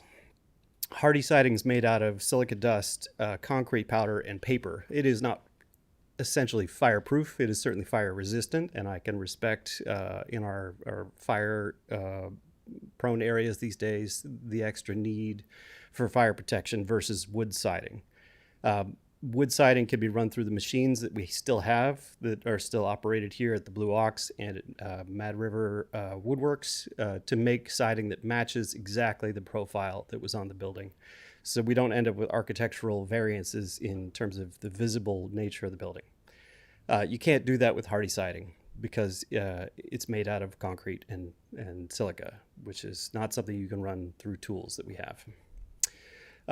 I'll be here for questions later if you have them. Thank you. Thank you. Is there anyone else in chambers who'd like to comment on this item? Seeing no one, do you see anybody on Zoom? I see no one on Zoom. Okay, so we will close this public hearing and we will bring it back to council, to Councilmember Bauer. Thank you, Mayor. I first just want to point out, it was kind of alluded to just a second ago that staff want these things to happen. That's simply not the case. Staff they're ambivalent to what's going on. They're just a messenger. So just recognize that. It's not staff. Historic preservation has been part of the municipal code for, I don't know how many years, but a long time, predates all of us here. So just be aware of that. Totally understand. And I'll say, I'm sure we all, I don't want to speak for everybody, but I think we appreciate that somebody takes one of these houses that are boarded up and fixes them up. It's fantastic. Appreciate that. But there are rules, right? And the rules are put in over the years for certain reasons. People do things that not just upset the character of the community, but affect maybe they do things inappropriate. They're unlicensed, there's that's why we have rules, right? Just to protect our community, protect future buyers, all those things. So it's a challenging situation that we're in, trying to figure this out and do what's reasonable for the community, and hopefully, produce more housing. I think we all want that. We're a pro-housing community, but it is a challenging situation that I just wanted to point out, though, that first and foremost, staff are just here to state the facts, and it's up to us to decide on a proper course of action. And I'm interested in I don't know if we can bring people up to respond to this, but like the hardy siding, if they make the same size, whatever that dimension was of the redwood siding, it looks pretty similar. Right now it doesn't, I'm just curious if that's something that is possible. And I'm also curious to get your opinions on, do all 8 windows need to come back? I think there's probably a recognition that some do, but I'm curious to your thoughts, and I'm open to suggestions. And My error. Before we move forward, I would like to have a motion and a second on the table, and then we can discuss further. Yeah, Mayor. Yes. I have a question because we haven't done this before, but Okay, but can we make a motion first? it's about that. Go ahead. It's a procedural question. Go ahead. I think the way that we just held our hearing, we did something in oversight that both Councilmember Bauer and I are kind of struggling with, and that is we didn't actually get to talk to the owner. We realized and started wanting to ask questions, and we had already closed the hearing. Are we able to reopen the hearing so that we can ask them some questions? So we close the public comment portion of the hearing, but yes, we can ask questions of both the owner and the Historic Preservation Commission as well as staff. Yeah, I don't know if is that already okay, or do I need to? No, that's totally okay. Okay. But first we need a motion and a second, and then we can have that discussion. So yes, you can call them up. Well, I'm not ready to make a motion or a second on anything yet because I feel like, to Councilmember Bauer's point, we need to ask more questions so we can have an understanding about potential siding or windows or any of that stuff. I feel like we need to maybe get a little bit more information first. I hear you. And so we're not going to vote on it until we have all of the questions answered. But I do prefer to have something so that we can move on to discussion. Councilmember Bauer? Well, this might be a legal question. I'm happy to entertain motion number 2, but leave it open-ended. Yeah, I think that you can make them choose the one that you want to make certain modifications and then specify those modifications after. Okay, I'll make a motion. The City Council of the City of Eureka adopt the resolution modifying the Historic Preservation Commission's conditional approval of the Startery,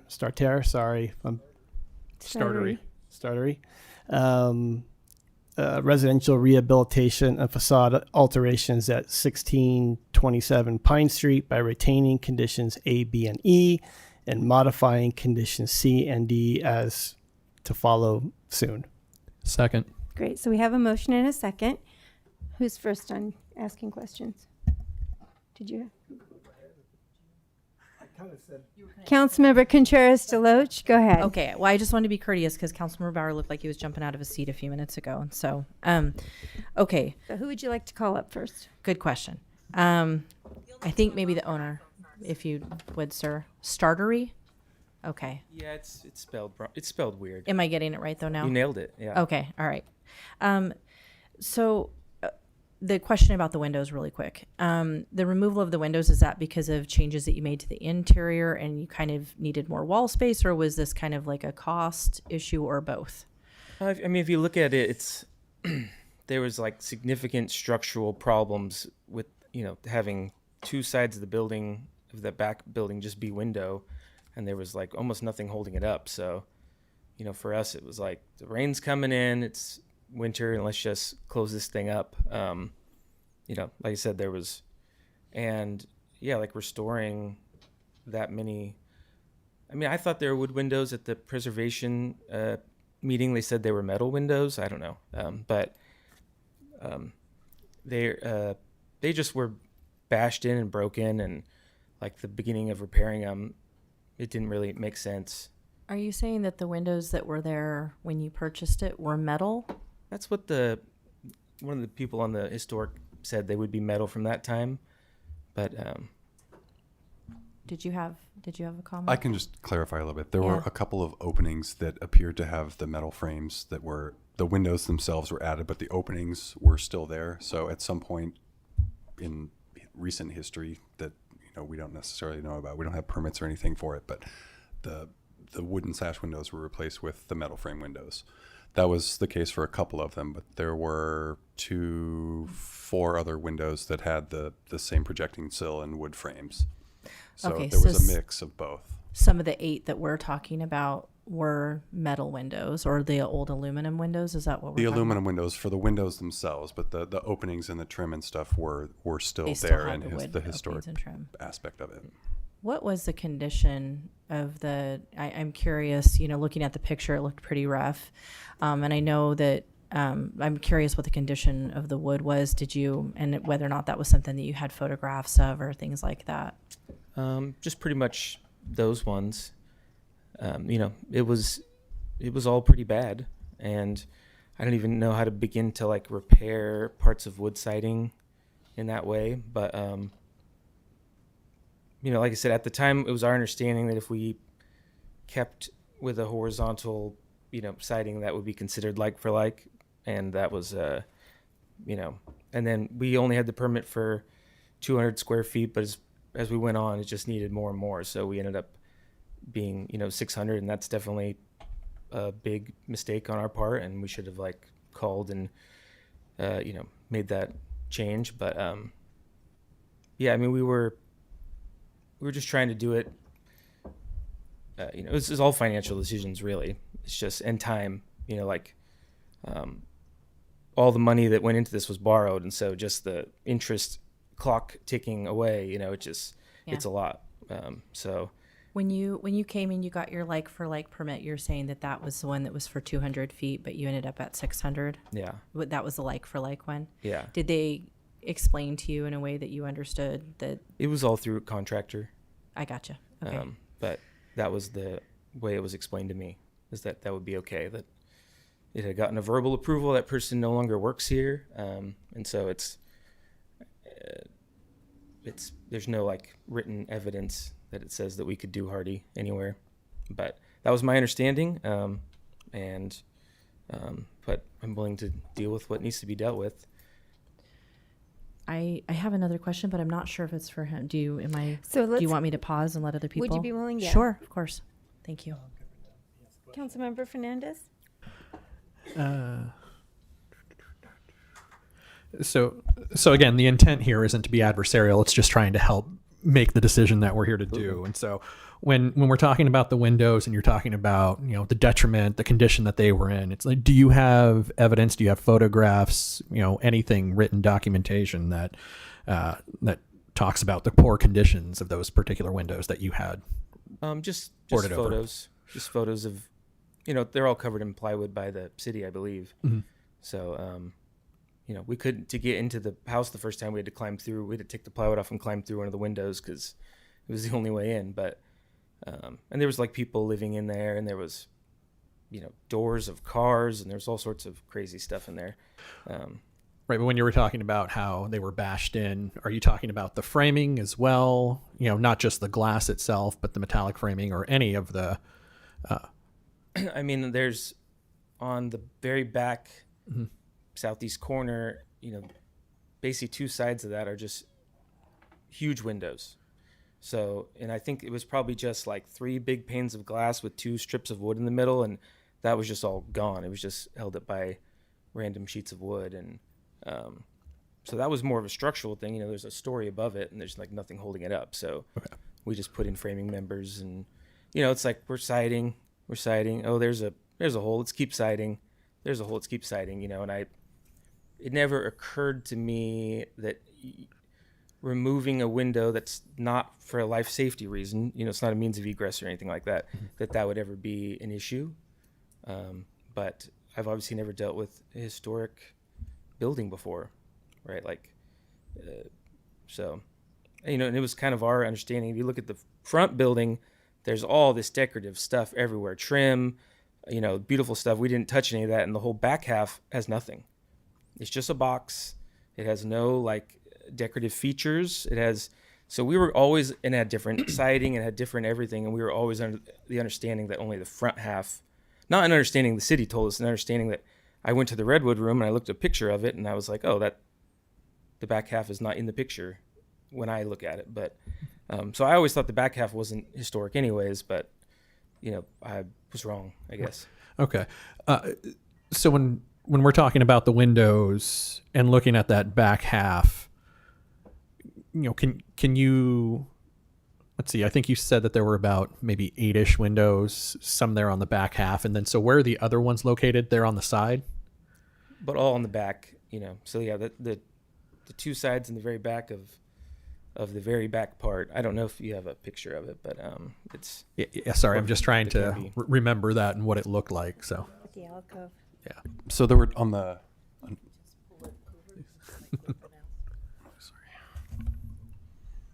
Do what? Sorry. There it is. Oh, there we go.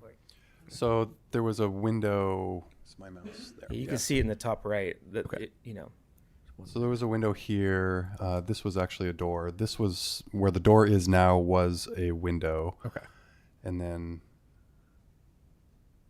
there was a little double window here. There was a window here, and then 2 windows here. Okay, so this one right here, this is in the alley. This is alley facing, yes. Okay.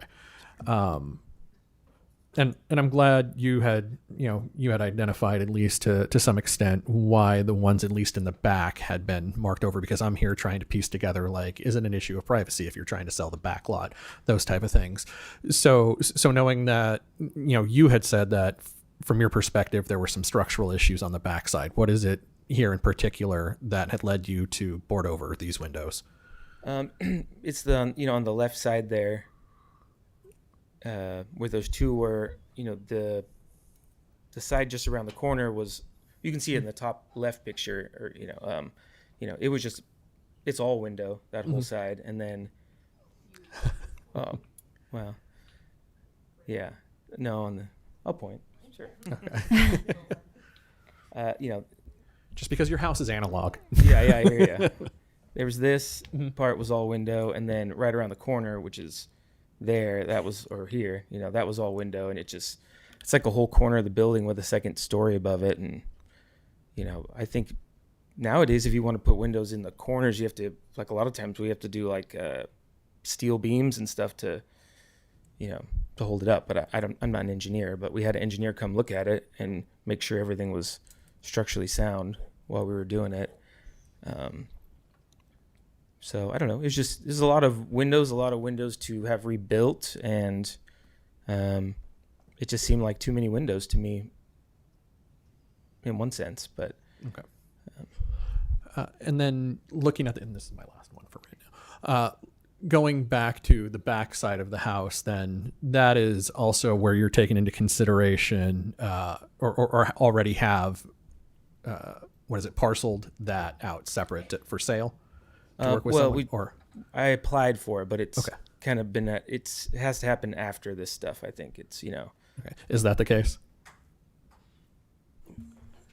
There were some. We received the application for it, but the tentative map, the proposed tentative map, had some issues with the proximity to the existing residence. After the map was submitted, the deck features on both the side and the rear were constructed, and so they would have crossed the property lines. And so the configuration of the proposed parcel lines was not conforming at that point. So we had to put that on hold until we figured out what was going to be the result of this process. So then this might be a question for you then. If we were to move forward with modification, then could it also be contingent on the lot sale?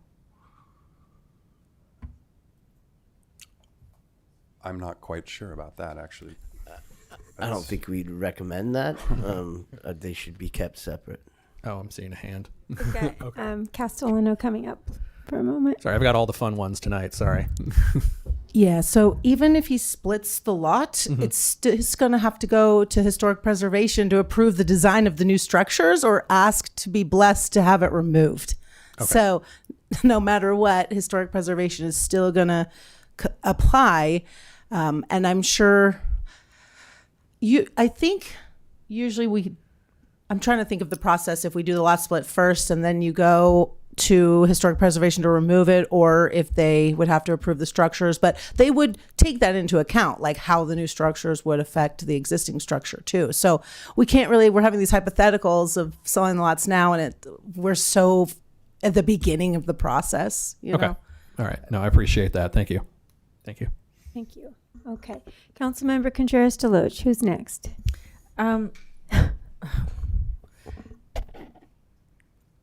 Okay.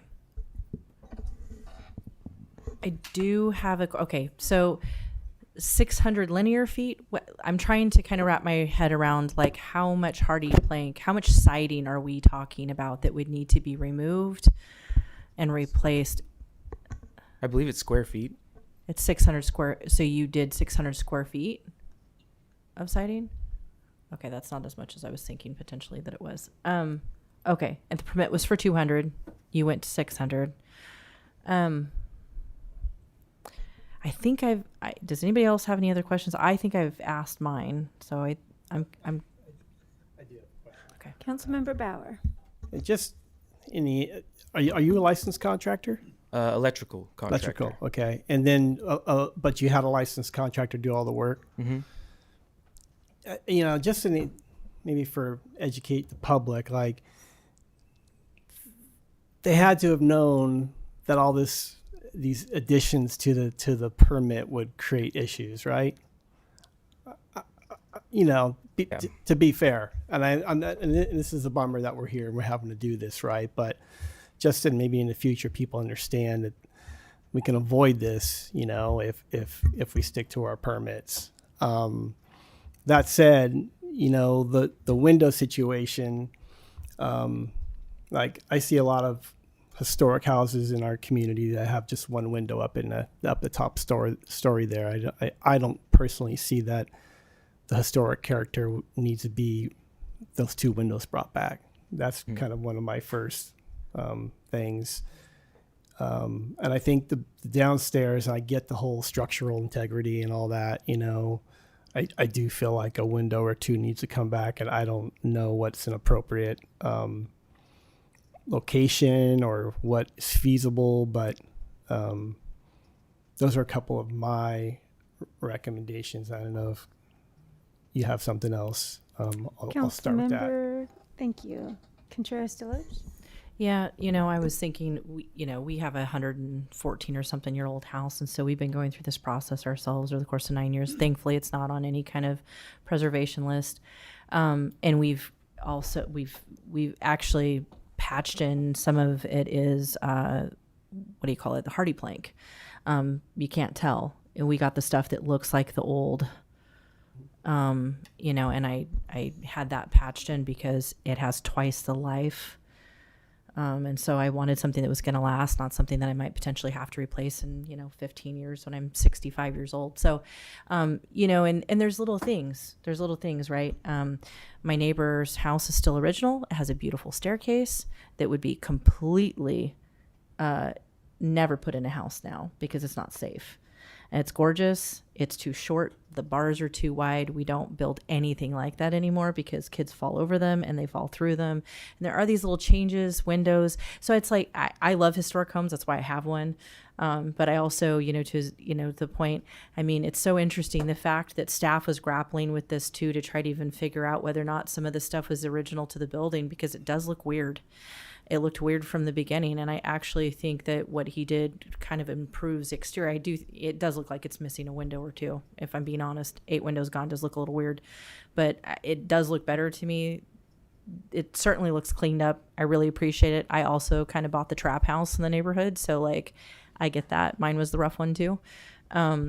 But yeah, there is this process, and it is frustrating, but you can't just kind of go willy-nilly on it, because then somebody is going to pick it up at some point and say something about it.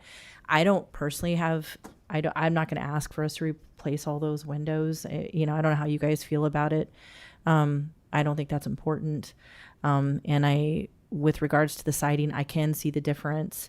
I think it makes sense so that it doesn't look completely out of character. I still have siding on mine that's out of character. We didn't put it there. We might get to it at some point. It's not a big rush for us right now, but I relate to that. We actually have that exact wrong siding on our house, and it does look a little out of place. So, I think I have no problem. I don't feel any concern with asking them to replace it with redwood either. That is so hard to source and so expensive and cost prohibitive. But I think, asking them to make sure that this looks alike, had they gone through that proper process, I think that would have been picked up on early. Thank you. Councilmember Fernandez. Thank you. My sense in all of this, and I think to a point Councilmember Bauer was making earlier, is that the point of the Historic Preservation Commission is really just to give a sense of our identity. Like I said, I've been looking at the definitions in the municipal code, and it looks like this really wasn't put into effect until the mid-90s, maybe around 96. So we've only been operating under these conditions for about 30 years. And I can understand wanting to preserve, but it's not often you get to encounter the philosophical exercise of Theseus's ship. And that's precisely what we're doing right now, which is a bit entertaining for me, and I'm sure it's anxiety and agitating provoking for you, because it's like you've invested into this and you want to do right by it. And to who I assume your father is, saying that you're trying to put housing in our community, which is what we've been talking about for the better part of a decade as well. To that point, though, it's like, yes, you happen to purchase a house that maybe you did not know too much about or what would need to go into it to preserve it, but it is an element of our community. And so, those modifications I see at least trying to preserve that history, showing who we are, where we come from, what's in the neighborhood, what's been through the neighborhood, is that, at least bringing back, 2 of the windows down there. And I wouldn't press for any more than that. And then, staying with the Hardy lap siding, making sure that it fits, that it comports. And I think we understand if this were any other house in Eureka, you can make it look as weird as you want. But this is part of our history. So unfortunately for you, we do want to preserve that. It is in the district. And so working with you in that capacity, keeping that historical function there, I would say 2 of the lower windows, I would leave to you and the commission to figure out which ones, and then getting the siding back as close as you can to what it should look like. Not that it has to be the same material, because to Councilmember Contreras-Deloche, and even where we are economically, finding redwood at cost for you to build what you want isn't going to happen. So at least let's make it look like it's been here for 100+ years. Who's next? Councilmember Bauer? I would accept those modifications. So condition C would require removal and replacement with siding that matches what do we call that? Profile. The profile. The profile. And then condition D is to reestablish 2 windows on that bottom back floor, location to the discretion of the owner, or I don't know if it needs to go back to the Historic Preservation Commission. I don't know either. So I was just trying to work with that. Could it go back to the owner, or? The preference would be to return this to HPC, to the commission, but the owner would need to submit a plan for them to review and authorize in terms of the location and size of the windows and so forth. I could work with that. Does that work? Up. Come on up. Chris, help correct me if I'm wrong. Which condition is the one that we asked him to go back to HPC? That was condition E. Okay. So then I would want to also modify condition E to require the applicant to apply for a modification and pay for the modification to go back to the HPC to get the location of the windows approved, and then order him also to include any other changes that he needs to make for the building code, all at once, so we don't have to keep coming back for modifications. So modify condition E, requiring him to go apply for a modification to this permit in order to pick the 2 windows. So moved. Yeah. I'm just kidding. No. Yeah. But yeah, that would be our modifications. My only question to that then is, what are the permit fees for that, or the modification fees? I think it's 75% of a permit fee, and I believe the permit fee is about $1,100. It's over $1,000. So it'll cost them under $1,000 to apply. Okay. Yeah. Okay. Is there any? And that goes to cover noticing and staff time and stuff like that. So Right. The permit fees are supposed to, yeah. Cost recovery. Yeah. normally the fees are waived. If you come to the commission ahead of time to get approval, you don't have to pay the fee. So a lot of people get this work. It's totally covered. The council has already waived the fee for people that come before they do the work. Okay. Understood. Thank you. Thank you. So we have a motion on the table. We have a second. Sounds like there's modifications that need to happen. Is there any further commentary that you need to have, or do you want to just go ahead? Are we clear on the modifications? Can I get some clarification on ripping off the siding off of this house? Because that sounds like I couldn't afford to do that, ever. I mean, even when this was going on, like removing all this siding and trim and then redoing it all. with something that's almost exactly the same. Just financially, I don't know how to do that. I don't know if it would be a Mills Act thing, but I don't know. So my understanding is that the side profile, if you will, would be allowed to be either redwood or the plank that you used prior, the less expensive but more resilient. But it would need to be exact. It would need to, the profile would have to match, and clearly, Is it not? no, it No. doesn't. Currently doesn't. Can I see a match. picture of it? So is What's the that difference between 12 inches and 6 inches? Can you Was it take us not, back Chris? to that picture where it compares the two? There's another one that compare that one. so you can see on this side over here?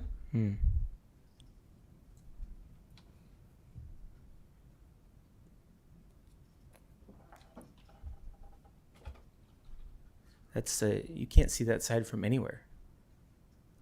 That's like 3 feet from a fence between two houses. It's not a streetscape for that part. The side on the back there is That's not a street facing side. that faces, but Faces a fence. It's visible from Yeah. the street and alley. yeah, I mean that's just what the code says. If you can see it, it's street, and you can see it from all four sides according to the report. But that it's just that part there. Is this the part that's the 600 square Yeah, feet? that's they're saying it's the. No, they're just saying that's where the profiles don't match. Right.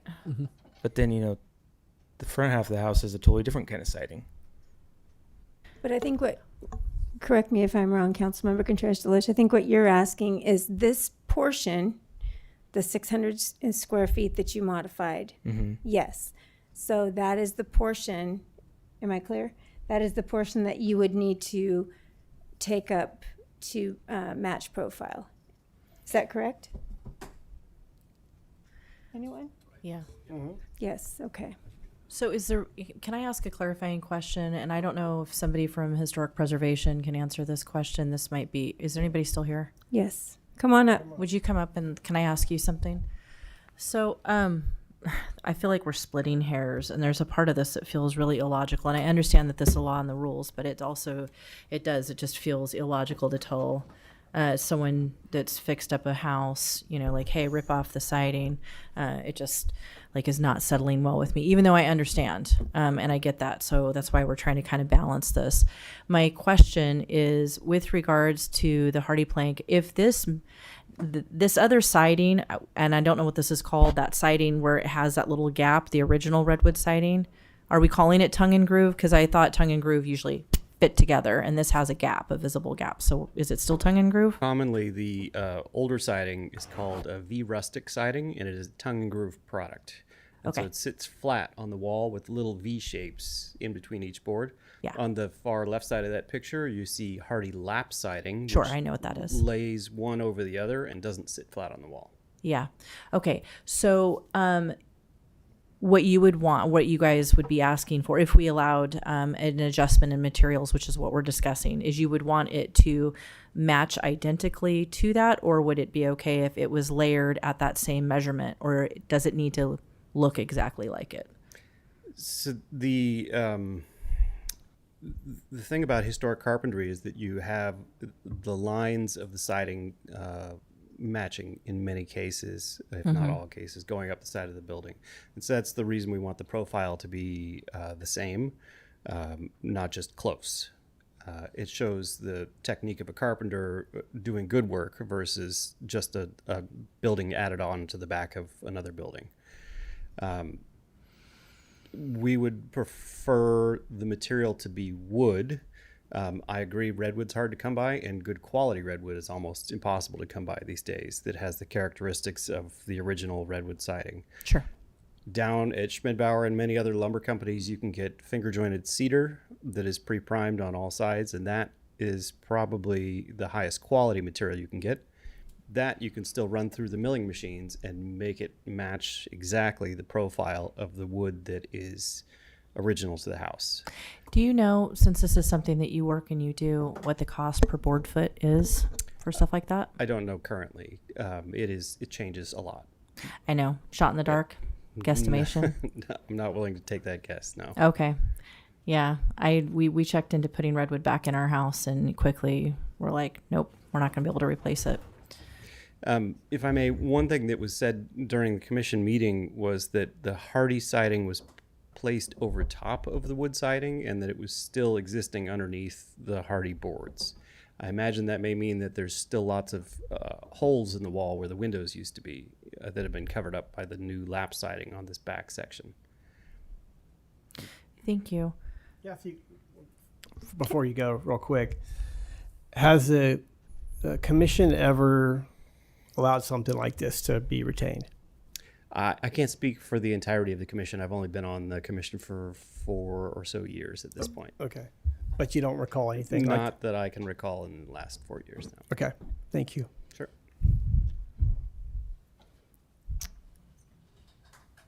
Yes. Is there siding still underneath that? Is your original redwood siding underneath this? What's left of it? There's probably some. I mean, there was 8 holes, where the windows were. Sure. So Yeah. And I understood what you were saying earlier, that area didn't seem like it had a whole lot of structural integrity because of the damage, and then that many windows, that there wasn't a lot of wall happening there. So that made sense to me. Yeah. Okay. Thank you. All right. So we have a motion on the table that can be amended if necessary. If there are no further questions, I'm going to call for the question. So you can either amend it or vote on it however you wish. Can I just ask one question?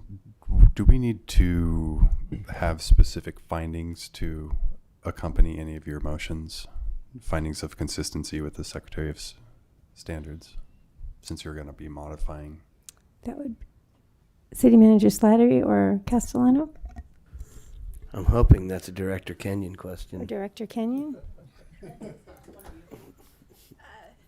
I just thought Attorney Black was going to answer that. I think you do, and I would recommend that you not try to necessarily make those findings from the dais, but refer your action to staff to be supported by findings that they would draft. Oh. So that's why we're here. This is the challenge. Staff, we're not experts in the Secretary of Interior standards for the treatment of historic properties. The commission is. And, there's oftentimes the times when we've had appeals that we've come to you, staff has made findings and the commission disagreed with it and made new findings in different conditions. So what we did at the Historic Preservation Commission is we were like, hey, we can make these findings. We can't make these other ones.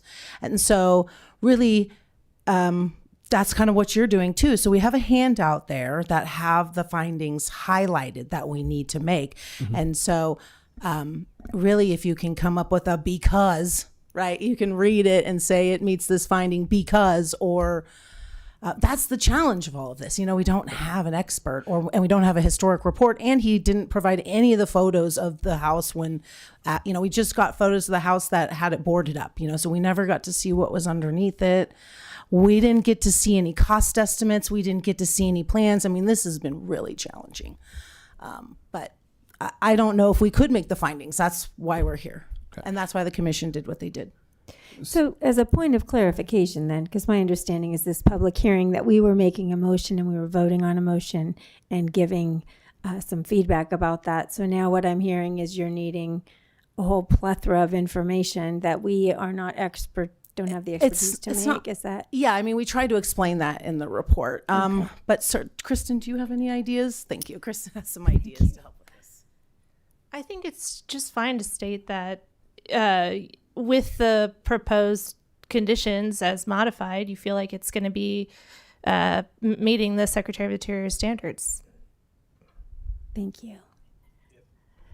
I think it is by looking at these and by talking about or at least having the discussion about, bringing back at least 2 of the windows and having the siding comport with the remaining siding shows that there is an attempt here then to abide by these standards.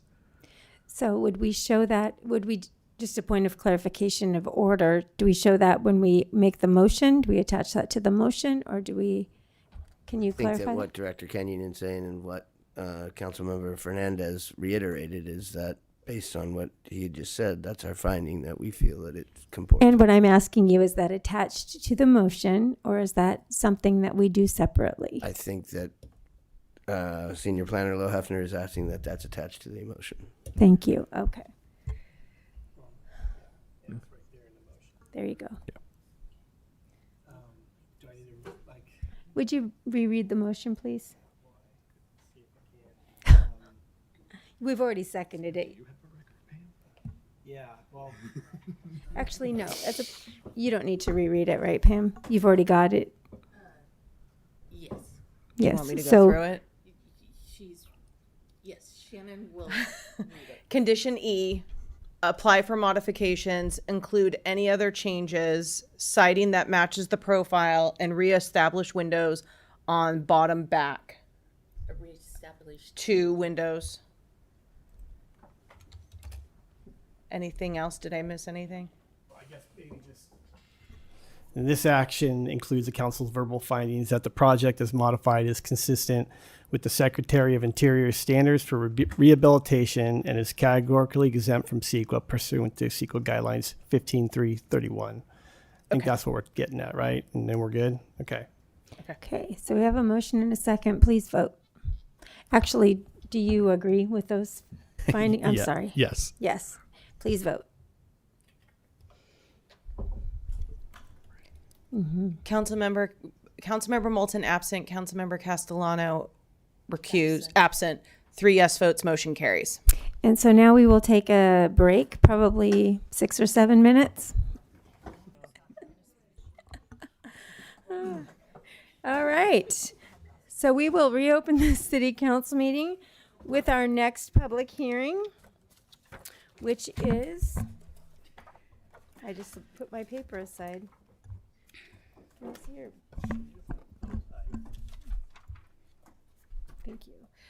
The annual rate review for service rate adjustment for solid waste collection. Hi. Welcome. I'm so prepared. Look how quick you are. Thank you. All right.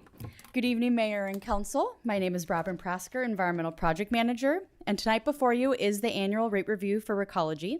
And this is a continuation of the public hearing from our previous council meeting.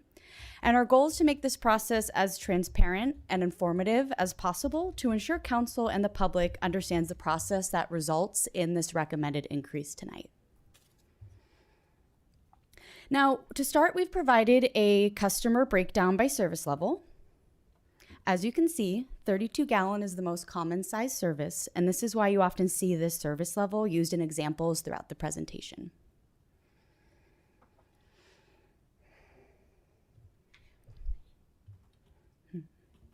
Now, some background on the services. Recology provides collection for trash, mixed recycling, and green waste in the city of Eureka. Also services the downtown trash receptacles, provides monthly street sweeping, bulky item pickup, illegal dumping pickup, and hauls biosolids for the wastewater treatment plant, all under an exclusive contract with the city of Eureka. Now the process. The franchise agreement allows Recology to adjust rates annually to ensure that rates recover the cost of providing collection services. Each year, Recology prepares a revenue requirement analysis using actual costs from the previous year along with projected costs for the upcoming year. The analysis is independently reviewed by our certified public accountant, Bell & Associates, who specialize in accounting of waste hauling businesses. Chris Bell reviews extensive and detailed data provided by Recology to ensure that costs are accurate and allowable per the franchise agreement. Staff would not bring this recommendation forward had the cost not been found to be accurate and within the terms of the contract. The city is only entitled to reject the rate should a cost be found to be inaccurate or not within the terms of the franchise. Our third-party review and staff-level analysis has found that is not the case, and that is why we're recommending approval of the rate increase. Should council reject this rate increase, Recology would be entitled to invoking the dispute clause in the contract. Now, I wanted to highlight some unique challenges for our county that is out of our local control. We know that isolation is a common theme when we talk about community challenges like healthcare, housing, transportation, and waste management is another symptom of our beautiful redwood curtain. First, it's important to highlight the nearest landfill for trash disposal is a 400-mile round trip. That's very unique to Eureka. That's not common throughout the state. Humboldt Waste Management Authority, HWMA, manages this transportation from the transfer station on Hawthorne Street in Eureka. This means transportation is just more expensive for us due to distance, and gas prices are not helping. We know gas prices are skyrocketing, and Eureka is reported to be the highest in the nation and even in the state. ABC News just reported on this on June 30th of this year. Insurance. Recology has seen a major increase in commercial truck insurance as well. What do all these have in common? We cannot control them. Long transportation to a landfill is just the nature of geography. Rising gas prices cannot be changed by anyone in this room, I wish. And Recology cannot control the insurance market. To further paint the picture of our isolation from waste management resources statewide, we have this map from CalRecycle, and it demonstrates all permitted waste facilities in the state. These dots range from transfer stations to landfills to recycling to composting facilities. But what is most important is to see how far away we are from many of the green dots in the state. In Humboldt, our few green dots represent transfer stations where the public or hauling trucks dump the waste, which still gets transported after that. We also have a dot that represents the West Green Green Waste Facility, which has very low capacity. And then we have the Recology Recycling Facility in Samoa, which still requires transportation after the recycling is ready for sale. Paper and recycling often go up to Springfield, Oregon to be made into new products, 300 miles. And the rest goes to the Port of Oakland to be shipped out, another 300 miles. It's also worth noting for those with a sharp eye that there's a couple other areas of the map that have low dots, and they also have extremely low populations, not even comparable to Humboldt County. And I can elaborate on that later if there's any concerns or questions about that. Rates. So comparing rates to other cities is difficult, isn't apples to apples, but I provided some more isolated cities and one larger city. And I think what matters here is that Eureka is not necessarily an outlier in these comparisons, but every single city's services are different, even if we're talking about other local cities. So some of the things that might make rates and services different are where and how far are they transporting their waste streams. You saw on that map that we did not win the luck of the dice with access to waste management facilities. Other folks might have some competition and might get to choose from a myriad of facilities. We don't have that luxury. What is the population served? Higher population, higher economy of scale. Do the services offer free bulky item pickup, 2 per resident per year? Eureka does. Do they offer street sweeping? How often? How many miles is street swept? Eureka does cover street sweeping. There's other unique services or terms in any given agreement. Do they cover public receptacle disposal? Eureka does. Do they bundle their rates? Do they offer curbside organics? Do they offer education and outreach? Are they unionized? Is the service area concentrated or spread out? Do they pick up illegally dumped items from the sidewalk and streets? And this list could go on and on. So I think it's valuable to look at other cities, but we also have to understand the shortcomings in those comparisons as well. Okay, so we're gonna get into the breakdown of the cost increases, and the first 3 are actually impacted by Humboldt Waste Management Authority. So after I introduce those 3 slides, the director of Humboldt Waste Management Authority will come up and explain their approval process, and then we will continue with the rest of the cost breakdown. Okay, so the first increase is due to the cost for solid waste disposal that Humboldt Waste Management Authority manages. The rate is increasing from just over $187 a ton to just over $193 a ton. This rate increase has been passed by the HWMA Board of Directors and is due to a reduction in backhauling and CPI adjustments. Remember how far that trash is going? That 200 miles back here, that truck could be empty if they don't find someone else who needs to transport something back here so we can save costs. I'm sorry, I'm missing a slide. Well, This is the recycling processing slide. We are missing our solid waste slide. I apologize about that. Recycling processing. This is the cost for Recology to process recycling at the facility in Samoa. Recycling is happening locally with commodities going on another life. HWMA manages that contract for that service, and the rate increased from just over $153 a ton to just over $177 a ton. This was passed by the HWMA Board of Directors and is due to decreased value of commodities, which is how much they sell the recycling for on the market, and then a decrease of CRV material because CRV in the curbside bins, that revenue comes back onto the rates to offset them. Okay, green waste processing. Next cost is green waste processing, and HWMA manages the contract for the service. The rate increase is going from $158 and some change a ton to $161 and some change a ton. Again, this was passed by the HWMA Board of Directors, and it is due to CPI adjustments. So I'd love to pause here and invite Eric Keller-Heckman, Executive Director of HWMA, to talk more about those 3 rates that have been previously approved by another public body that impact our rates tonight. Welcome. Thank you, Ms. Pratzker. Good evening, City Council. So I wanted to touch on and bring a little bit more information to HWMA, so Humboldt Waste Management Authority, the process that we go through, the transparency that we have to our member agencies and residents at large on our rate setting. So every year, annually around February, we begin drafting our annual rates. All of those rates are run through each one of our member agencies. They are run through our franchise contractors that work with our member agencies as well. They go into draft form. They go into our executive advisory committee, which is made up of all of our jurisdictions' city managers. And then it is approved about a month or 2 after that at our HWMA board. We take those rates and then we disperse them throughout the county for all of our jurisdictions. So it's very important to know that when you look at a rate adjustment like Recology is bringing tonight, or Humboldt Sanitation will take to the county in a couple weeks, our rates are embedded in those. So when you see 8.5% or 8.9%, it's good to keep in mind that some of that is outside of Recology's control.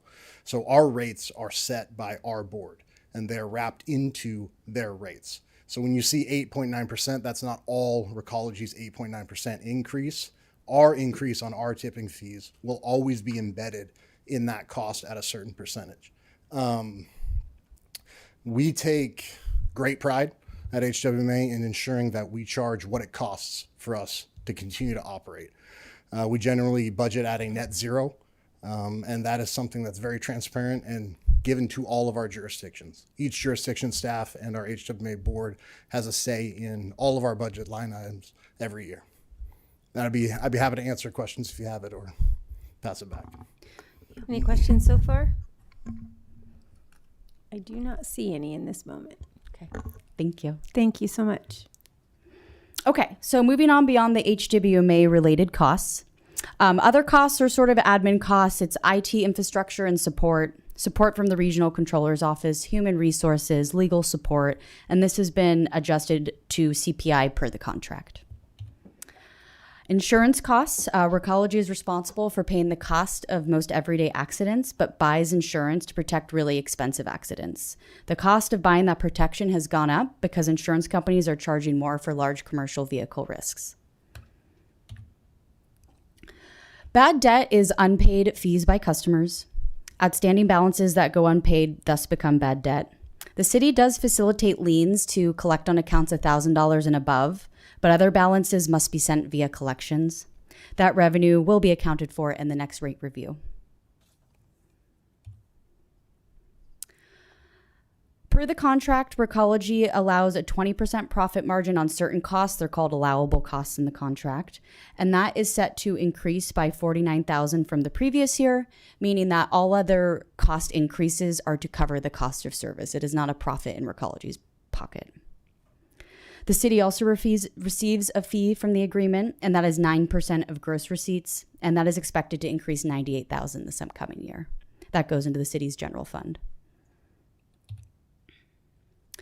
Now, this is the cost composition breakdown to just demonstrate the breakdown and the impacts. And I do need to point out that we did have a typo in here that does not impact the actual rate increase. This was a visual tool for the chart that had a typo.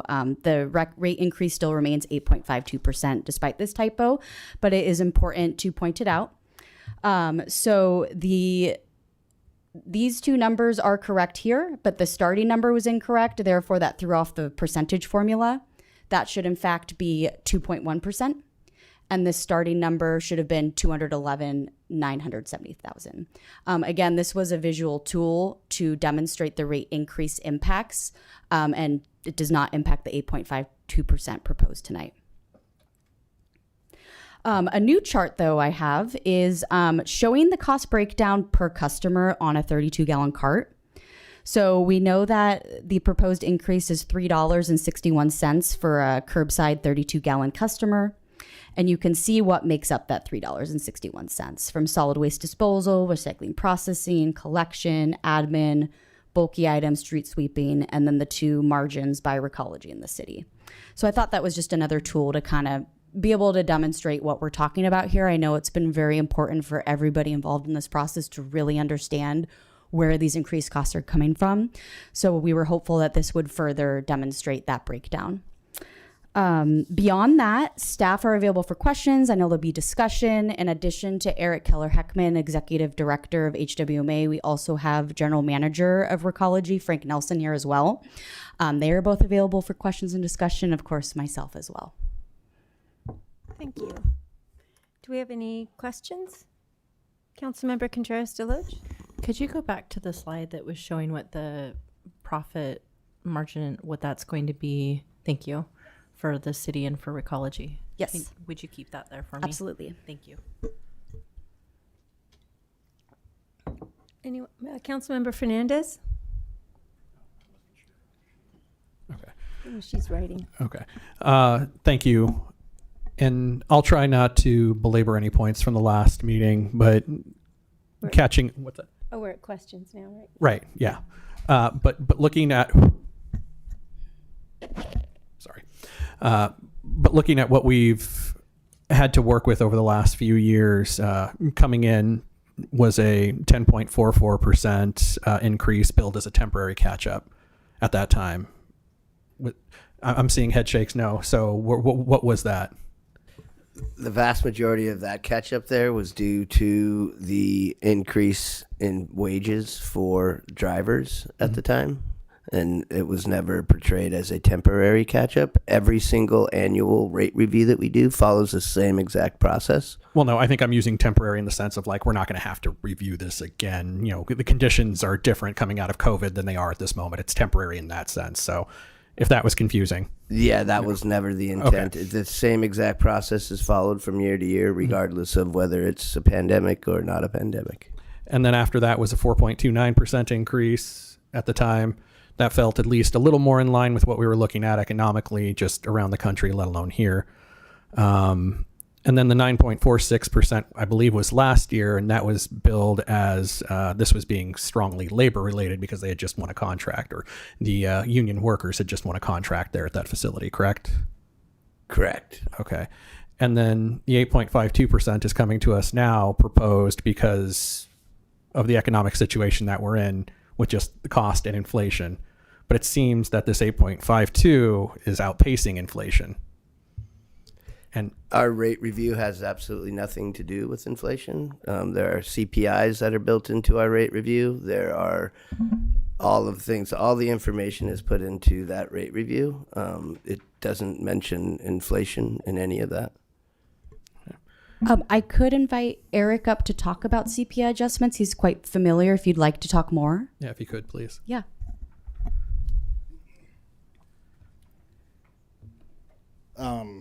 So when you talk about CPI or inflation, it's important to keep in mind what is being referenced. So generally in our contracts, at least for the authority, we don't use national CPI. We use very, very specific West Coast and generally California only CPIs. But it's important to keep in mind that there are things, especially in the waste industry, especially with our geography, that track out well outside of inflation or CPI. Fuel is a really good example of that. So to understand how there can be inflationary measures, obviously those are taken into account, but that doesn't mean that increasing costs for solid waste management is going to track directly with those inflationary costs, if that makes sense. No, it does. It's just, again, and looking at that 3.6, what was it, $3.61, again, yes, thank you. Okay, I got that number right. Again, it doesn't look like a huge impact, but I know this is talking about residential. This is talking about the 32-gallon rate. What are we looking at then from the commercial side of things for an increase? If we look at the agenda packet with the attachment for the service rates, it will show last year's service rate for every single service size and then the proposed new rate. There's so many different service sizes. It's like 3 pages. So we could look at any given one. We just choose 32-gallon as our kind of example service because it's the most commonly used service. So Okay. Let's see. One of the other questions, what programs for seniors in low-income households does Recology have? I believe they do have one for seniors. Is there one for low-income households? we only have a senior rate right now. There is no low income rate, though we've seen that in other jurisdictions that will increase the rates for the folks not on that program, but it does exist in other regions. Right. I understand that because it's not my understanding is Recology couldn't charge different rates, and so it would have to come from somewhere. And so it sounds like it would be pushed to the people who could afford it that aren't on the low end of the economic scale, or a senior for that matter, correct? Yeah, right now our contract and rates allow for a senior rate. It's just a 20-gallon can. And should there ever be any contract revisions or new contracts, we could absolutely talk about any type of service rate that council may be interested in. And how frequently do these contract revisions occur? Well, currently the city is under contract with Recology through 2030, and we have been negotiating a new contract to add organic service. It's been 3 years in the making. It's extremely complex and difficult. Mhm. So we hope to bring that to council sometime soon, but we will not bring it until it is absolutely perfect. We have throughout the years modified the contract for different things, whether it be for the receptacles in Old Town, whether it be for a myriad of programs. So bringing back something related to just a new rate for something would be relatively painless, other than figuring out how much it's going to be subsidized by the other ratepayers. And then I know this is something I've pushed for in other discussions, but in this sense, has there been any discussion with Recology? Would they be open to phasing this in, starting with half, approximately 4.26%, and then increasing that additional 4.26 in January? Is there any mechanism to do that? There isn't a mechanism, and it would be outside of our contractual obligation, and that would be something that Recology could consider. If that was to happen, they would have to make up for that rate, and I wouldn't think that it would be split in the middle. It would have to make up for the rate of that first half year. So if you did it at, let's say, 4.4 or 4.25%, that for 6 months, that latter 6 months would be more than that in order to be in compliance with the contractual agreement. Is that something we could potentially subsidize with our franchise fee, covering the other portion of it before we get to the full? That 3.52? franchise fee increase in revenue is approximately 1%, so we wouldn't have the amount to cover that amount. And then lastly, I think you had touched on the dispute clause. If we were to reject this, what does the dispute clause read? What's the process? Would we like attorney to address or? And City Attorney Black can correct me if I'm wrong. There is a clause that could do that. They could also bring legal action against the city. I think there's a lot of different avenues for them to go. But I wouldn't know that without talking to their lawyers. That's everything? Yeah, I'd rather not be too explicit on the public record, but they would have remedies, and I think if they did prevail,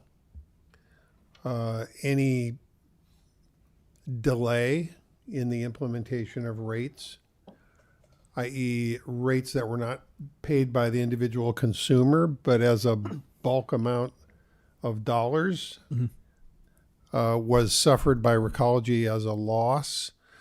I think the danger to the city is that we could end up being liable to make up for the fees that consumers were not charged and therefore did not pay if Recology prevailed. Does that make sense? Yeah. Yeah. Okay, thank you. Follow up, you good? I'm good. Councilmember Contreras-Deloach?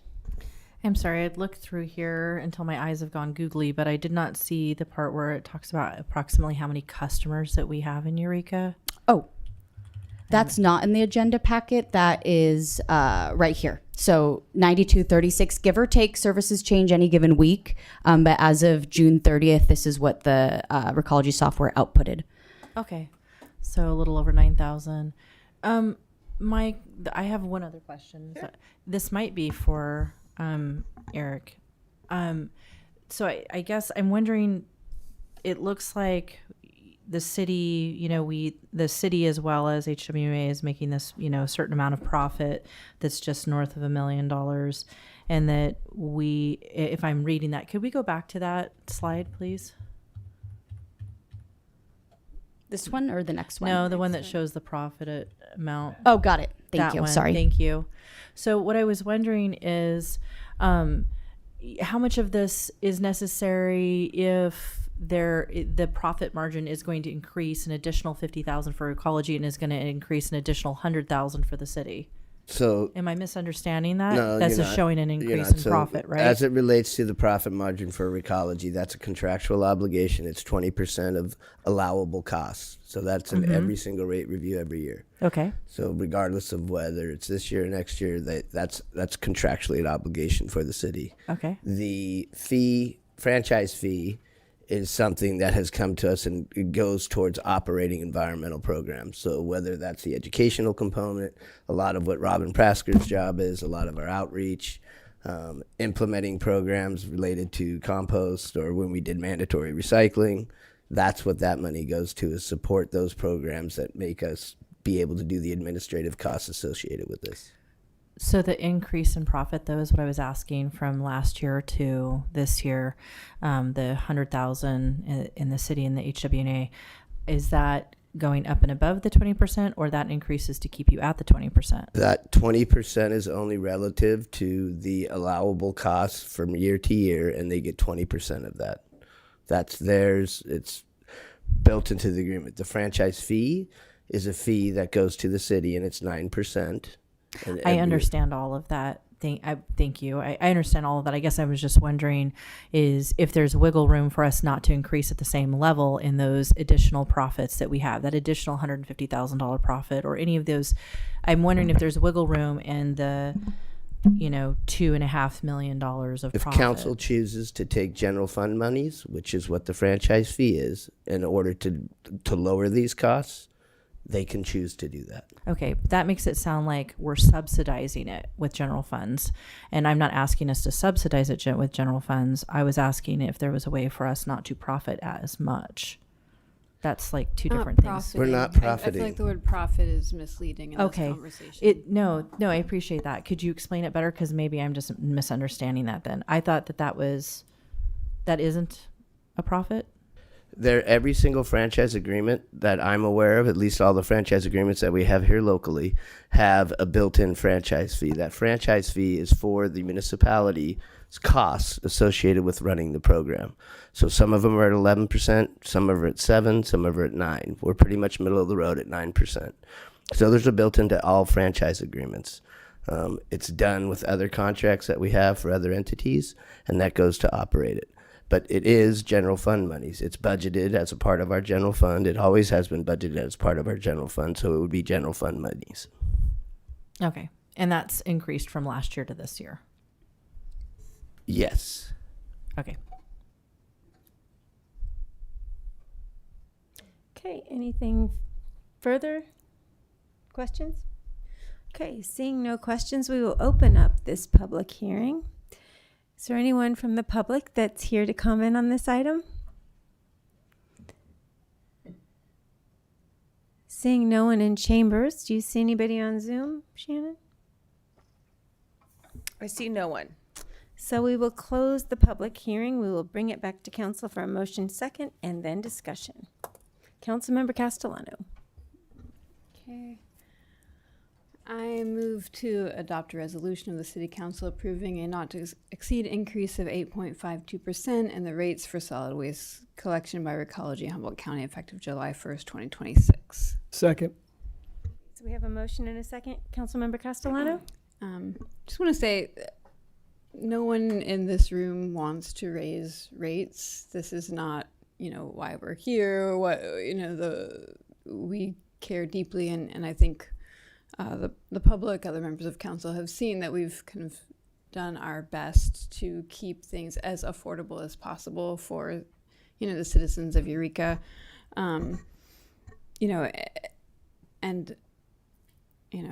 In my, I've been serving on the board of HWMA for, 7.5 years now, I think.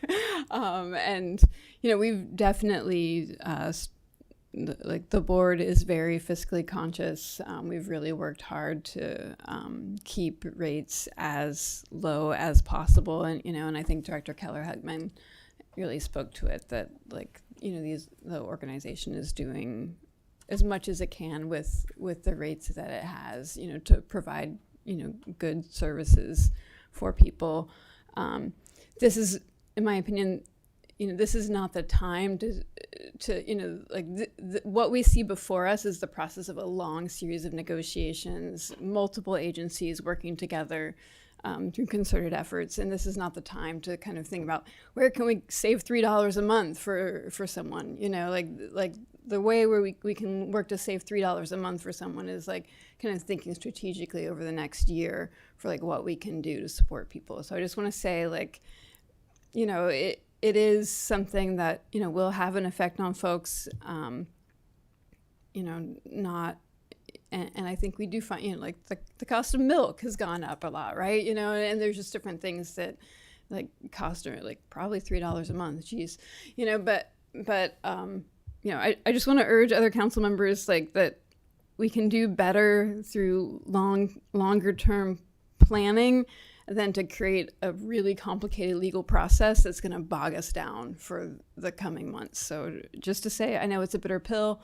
but I want to encourage folks to pass this so we can continue doing business and supporting waste collection in our county. Councilmember Bauer? No, I appreciate Councilmember Castellano framing it like that. And I look at things like, how is the value of recycled goods going down? What are we doing in society that these things that we throw in the trash that should be recycled are worthless or getting worth less in this day and age? It drives me crazy. And those are the things, the long-term strategic thinking, the legislation that needs to happen to remedy that. That leads to lower prices, is when the value of recycled goods increases, when we don't have to have as much trash to haul because we're recycling it, we're reusing it. So those kind of things are what we should be thinking about right now. And if we want to talk about contracts and changes, well, that's in 4 years. That's when things can be looked at and profit margins can be looked at. But yeah, I appreciate the bringing the pragmatism to the discussion, and I hope the future, nobody likes increased costs, and the discussion about fuel and the cartel that we face that's paying us exorbitant rates, is something that we need to look at as a community. How do we fix that? Because we've been getting abused by it for so long. But that's it. Thank you. Thank you. Any other comments? Councilmember Fernandez. Yeah, I'm not so much disputing the fact that things need to change in the future. It's just, and I don't know how else to put it at the moment, but the nickel and diming, especially over the last 4 years, especially going into the last 18 months, that's not to say that we can't plan better. It's just the onerous task of, I think it was pointed out, there's been an increase in dairy products. There's been an increase in travel. I think Councilmember Bauer, you had touched on earlier tonight, reducing the cost of, or folks needing to reduce energy bills, and not only for the climate, but just to survive. And that's a place where they can make those cuts. They can decrease travel. What they can't do is opt out of public health services like garbage and sanitation, unfortunately. So these are things that have to be paid for. It might be viewed as a blustery vote tonight for me, but it's just like, at what point then do we just say, like, it's gotten to the point where it's too damn much? $3.61 isn't a lot on the front end there, but what we're talking about in terms of the unknown is then what are the commercial rates, and how is that going to get passed on to people who are already having trouble affording milk, affording other groceries? Thank you. Councilmember Castellano. I hear you. I just want to say not passing this is going to cost way more money for taxpayers due to legal fees than passing it. From my perspective. And again, I think there's better ways to save people $3 a month. Okay. Anything further? Councilmember Contreras-Deloche. I think saying $3.60 a month is really minimizing, because it's 25% over the last 25 to 30% over the last 4 years. So that's different. And when people are on fixed incomes and they have $700 a month, then I do think 25 to 30% increases make a difference. It's not something people can opt out of. And I get what you're saying. I appreciate it. I appreciate what you said and how you explained it. That was why I did what I did when it was brought in front of us last time, was so that it could come back for a bigger discussion. While I also said that I had an issue with it. But it just seems like all anybody ever does is just wring their hands and say, well, what can we do? Can't do anything. And we just keep raising the rates on everybody across the board on everything. And I just, I really feel for our community members. And I was thinking about this today. I don't think our role in response, it's everything that we do up here, if we got the city sued, is going to be passed on to our taxpayers. So we don't want to do that. That's part of what happened with our water rates. But it's, at the same time, it is deeply frustrating because we're just there, then there's never any pushback on anything of any kind. And it feels like oftentimes we are protecting institutions and protecting other things, but we're not protecting the people in the community that have asked us to help them out. Councilmember Castellano. I just prickle at the statement that all we do is wring our hands and don't do anything to support citizens. I think that's a gross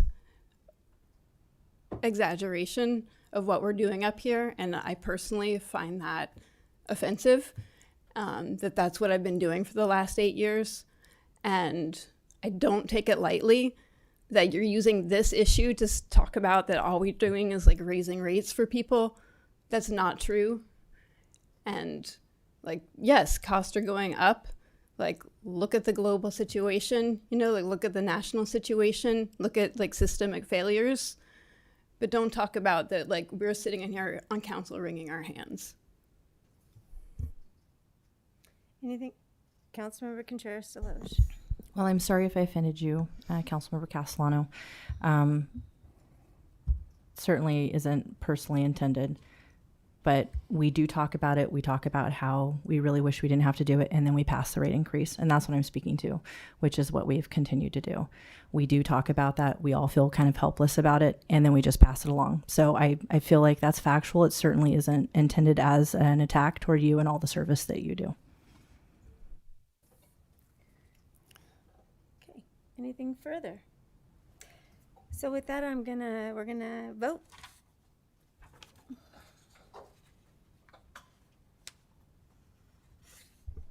Councilmember Moulton absent. Councilmember Fernandez and Councilmember Contreras-Deloche votes no. Councilmember Bauer and Castellano vote yes. It's to tie.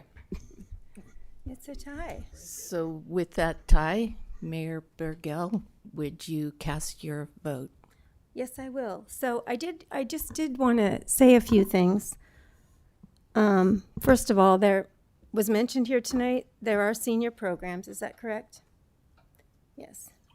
Secondly, this is a process that's been happening for 12 years. This is something that we have been doing, and I agree that can be changed as we negotiate down the line. The nickel and diming, I think, that's a societal thing. I don't think that, that council sits up here to nickel and dime people for every little thing. I don't think that that's the case. And I too, I realize that you have to pick up offense. I don't just get offended. And honestly, in the moment, I kind of picked it up. I kind of picked up the offense because, that's ridiculous. We do what we have to do to support our city and our citizens. And we've been doing it a long time. And the fact that in our society, gas prices have gone up, milk prices have gone up, movie ticket prices have gone up, coffee's gone up, everything's gone up, everything is going up. We don't have control over how much gas costs, how far we have to drive. That's a great opportunity to look at in the future. Let's look at finding new ways to move our trash so that we don't have to pay all those gas prices. That might be an option. There are other ways to look at this, but to say that council wrings our hands, that is really offensive and annoying. I mean, it's like we work really hard up here. We work really hard. We show up. We do the work. And to have that said by a council member is very upsetting. So with that, my vote is yes.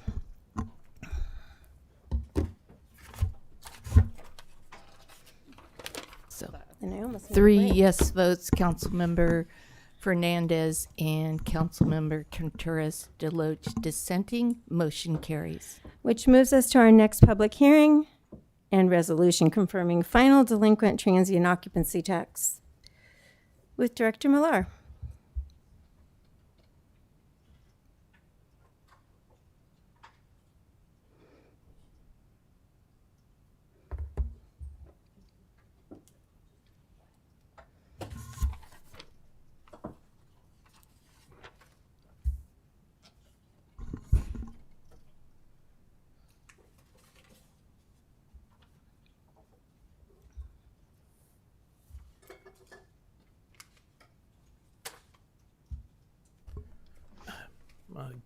Good evening. Tonight's third public hearing is on the topic of delinquent and transient occupancy tax assessments. So some background. The city has been working on vacation dwelling unit enforcement activities since 2023. A program called Host Compliance provides the city with address identification and rental activity monitoring. This process involves finance, planning, building, code enforcement, and the city attorney's office. Non-compliant operators are notified multiple times through the mail. The city, anyone that responds to these notices is provided a payment plan and an opportunity to become compliant. And approximately $247,000 of back TOT taxes has been recovered since this effort has started. So this item is to essentially do the final process for people that have not cooperated with the city. Owners, operators on Exhibit A did not respond to noticing, or they stopped communicating with us, or they didn't respond within the time frame. The resolution will confirm assessments and will be submitted to the county recorder's office to be put on the property tax rolls. Here is the staff recommendation, and after we make we are going to pull one parcel off the list. It's the one that's on the very top. I'll read it into the mic just to be on public record. But parcel number 005-133-012-000 will not be part of this resolution that will be submitted to the county. We're currently working with this operator through alternative means. So the remaining lists is what will go to the county.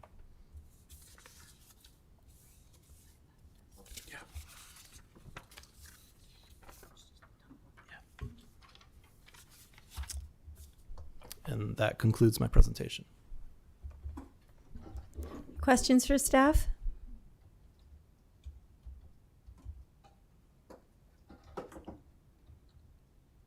Seeing no questions, we will open this item or this public hearing. We will open this public hearing. Is there anyone in chambers who would like to comment on this item? Seeing no one. Not Pam. Shannon, do you see anybody on Zoom? I see no one on Zoom. Okay, so we will close the public hearing, bring it back to council for a motion, a second. Councilmember Bauer? Councilmember Fernandez? I'll move Rochambeau? to hold a public hearing to consider any objections or protests regarding the delinquent transient occupancy tax assessments and adopt a resolution of the City Council confirming final delinquent transient occupancy tax assessments, certifying the amounts due on the assessor's parcel or the assessor's parcel numbers of the affected properties, confirming compliance with the Chapter 35 of the Eureka Municipal Code and California Revenue and Taxation Code, Section 7283, and authorizing all other lawful collection remedies. Does it need to include that removed? Yeah, minus the one APN. Removing the aforementioned parcel number mentioned earlier. That was seconded by Contreras Deloach. Second. Any further comments? I got you. No further comments, please vote. Councilmember Moulton absent, 4 yes votes, motion carries. Moving us to the consent calendar, all matters listed under this category are considered to be routine by the City Council and will be enacted by one motion. Pursuant to City Council Resolution 2011-22, if a member of the public would like an item on the consent calendar pulled and discussed separately, the request shall be made to a council member prior to the meeting. Unless a specific request is made by a council member, the consent calendar will not be read. There will be no separate discussion of these items, and nothing has been brought forward to me. Has anybody had? No. Okay, with that, if we could move the consent calendar. I'll move to approve the consent calendar. Second. Please vote. Councilmember Moulton absent, 4 yes votes, motion carries. Thank you. Legislative action correspondence. We have nothing in the moment? No? Sorry, I do. Okay. Councilmember Castellano. Thank you. I would like the city of Eureka to write a letter in opposition to AB 1383, which is the change in public employees' retirement benefits.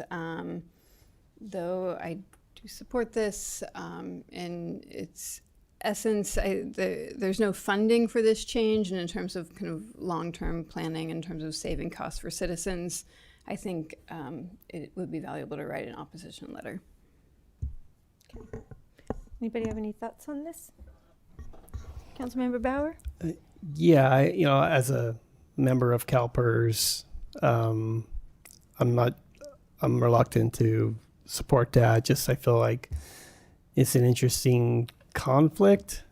I don't know. It just seems like I'm willing to not vote on it and let you all decide, but I would choose not to support that. Well, we would need consensus. So any other comments on this? Sorry. Any thumbs up, thumbs down, thumbs all around? Okay, so we've got 2 and 2. Yeah. So it looks like, oh, come on. So If council would like more information, staff can do their best to provide more information. I would like to have more information on this before. So AP 1383 is a legislative item that's in front of Senate right now, but also going to go to appropriations to basically, for the most part, get rid of PEPRA in 2012 and 13. There was a significant unfunded liability that was accruing for all cities across the state, and they changed the retirement formulas to account for that. We're just recently seeing the benefits of that after having it in place for 12 years. This reverts the vast majority of that change with no justification from CalPERS standpoint as far as them being like super funded or anything. We've had a discussion with all of the city managers within Senator McGuire's region. There wasn't a single municipality that attended that meeting that were in support of this and expressed significant concerns about how detrimental it would be to the financial sustainability of all of those municipalities, and concerns that if this was to pass, that it would result in not only a decrease in services from those public employees, but also no funds in order to give any sort of raises going forward because of the costs associated with it. Okay. Councilmember Fernandez? You're good? Okay. HR Director Folger, did you want to make any comments on this while we're talking? Yes, good evening, Mayor and Council. I just wanted to add one of the interesting elements of this legislation as proposed is it doesn't actually revert everything back to pre-PEPRA right away. It presents each agency with the requirement that they must bargain this. So that is one of the other very tricky elements. This isn't something that we would just follow as a matter of statute, other than it would put in the laps of every organization the requirement that they must now bargain that with their unions. And that would put us in a really difficult position, as it would with just about any other jurisdiction, because the cost associated with what is being proposed is astronomical. And that would mean going through really lengthy, potentially combative processes with our labor units when there's not really a reasonable outcome that can be reached financially to actually get towards that. So I don't know what that looks like in practice, honestly, but it's an interesting backdrop to how this legislation is framed, where it doesn't really come with much teeth, and it puts additional onus on every jurisdiction that has bargaining units, and can potentially create a lot of disunity in already difficult economic times. So just a little bit of extra context to that one. And that was one of the concerns that was expressed by a lot of the municipalities, was that a good portion of it has to do with public safety, and the have-nots and the haves would make a huge disparity, and our retention and recruitment abilities would be significantly hampered, more so than they already are in public safety. Okay. So, do I take consensus after that information, or do I just vote myself? Thumbs up or down if you want to send a letter in support of Opposition. opposition. Oh, wait, we've already had okay, so now you've already got it, so I don't need to make any. So, okay.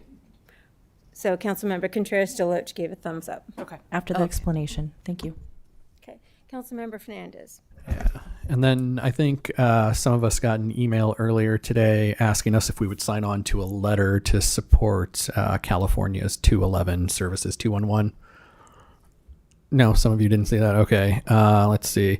Regarding Assemblymember Gail Pellerin's behavioral health prevention letter urges legislative leaders to protect 4 proven statewide prevention and early intervention programs in the final 26-27 state budget. California Parent and Youth Helpline, 211 California, 988, the Suicide Prevention Hotline, and the California Peer Run Warm Line /CalHope. So the letter includes a $20 million request for California 211. So what I'm hearing is 988 would be impacted by that? Yes. 988. Read them again. Would you be willing? The California Parent and Youth Helpline, 211 California, 988, and the California Peer Run Warm Line CalHope hotlines. So they would be Yeah, it's saying that there's decimated or just cut? Both. depending on which parts of the state you're in, what funding looks like, it could be cut. Yes. Okay. So it would go dark. All right, so you're wanting a letter Of support, yes. of support. So, yes. Councilmember Fernandez, could you please Yep. forward that to staff? Great. Any other legislative action? Okay. Future agenda items. Councilmember Bauer. I'm just curious what the status is of a data center ordinance. We've been discussing that with the city attorney's office, and we should have something back, likely a report, because right now we're having a hard time defining what is considered a data center and what the size is and stuff. So we'll likely come back to you with a discussion item to see what more specifically you want to bring back. Okay, thank you. Okay, anything, Councilmember Contreras-Deloche? Yeah, I would like to maybe consider or get a report on us preventing dynamic pricing. I don't know how much you guys follow that. That's where they, it's already been rolled out in larger cities, but you, they'll ping basically your cell phone to determine what they think you would pay for different items on the grocery store shelf rather than having price tags that are clearly placed. So it's already, it's already used when you do online shopping and that kind of thing. But it is something that's going to be rolled out in some other like larger chain grocery stores, and Safeway and some of their conglomerates has already kind of started experimenting with it. And I am wondering if you guys would consider us looking into preventing that from being a thing in Eureka. Councilmember Castellano? Could we just get a report to learn more about it first? Sorry. Yeah. I feel like because I really don't know, like, I know it's already started, but yeah, I would like a report and something for us to consider. Great. So consensus on a report? Thumbs up, thumbs down, thumbs sideways? Thank you. Okay, looks like you got your consensus. All right. City manager reports. Oh, no. League of California Cities voting delegate, excuse me, an action item. So we're going to appoint a voting delegate and one alternate for the League of Cities business meeting to be held at the conference in Anaheim in September. So do we have any nominations? I have two. Like that's usually you or you. So. Well, we need an alternate and a voting delegate. So do you want to nominate two people, Mario? Yeah, sure. I'll nominate Councilmember Bauer and Councilmember Castellano. Okay. I'm only doing it in that order because it's alphabetical. Okay. So so who would be the alternate? I'll be the alternate. Thank you. Councilmember Okay. If Castellano. that's okay with you. Yeah. We need a second. I'll second that. Okay. Okay. If there's no further discussion or no one else wants to be nominated, please vote. Thank you. All right. City Manager let's call it. Slattery. Uh, The time is now. So I Member apologize. Moulton absent, motion carries. Getting ahead of myself. City Manager Slattery. Thank you, Mayor, and good Apparently evening, I really Mayor, wanna hear Council. from Just you. a brief report. I have some really good news. Prior to the inception of doing our alternative response with managing mental health condition Rosen, we had always had intentions of looking at paramedicine and doing a similar thing with not only mental health, but also with paramedicine. And so staff was approached by Providence Hospital, who was very interested in the concept. We did the research with the care team and did the research on what it would take and what it would look like, brought a report back to Providence. Providence just sent us a letter preliminarily donating or giving the city a minimum of $300,000 to start implementing a paramedicine program. I'm just giving you guys a heads up to that, and we'll be back with more information. We had to work with North Coast EMS, which is our local emergency medical services agency, to have their support. It is going to in front of the staff level is supportive of them being our agency to implement this, and it's going to their board in October. After it goes to their board in October, we will be having discussions about the project timeline and the budgeting associated with that, and we'll bring back a report to council. And what this program looks like is it's basically just an expansion of our alternative response. When we receive a mental health call and care responds, or if some of our outreach workers or some of our representatives of EPD are dealing with an individual, they won't be emergency calls. They'll be basically either referrals from our staff to community members or a result of a mental health crisis response. The incentive for this from Providence's standpoint is it's a very proactive way to address some medical issues that could be with some of those people that we're dealing with, and that we can manage those preemptively as opposed to waiting for those things to get so bad that they end up in the emergency room. So we look forward to bringing that back to council to discuss. That's all I got. That is super exciting. Okay, any questions? Seeing none? Did you watch me do that? Thanks everybody for hanging out. We're adjourned.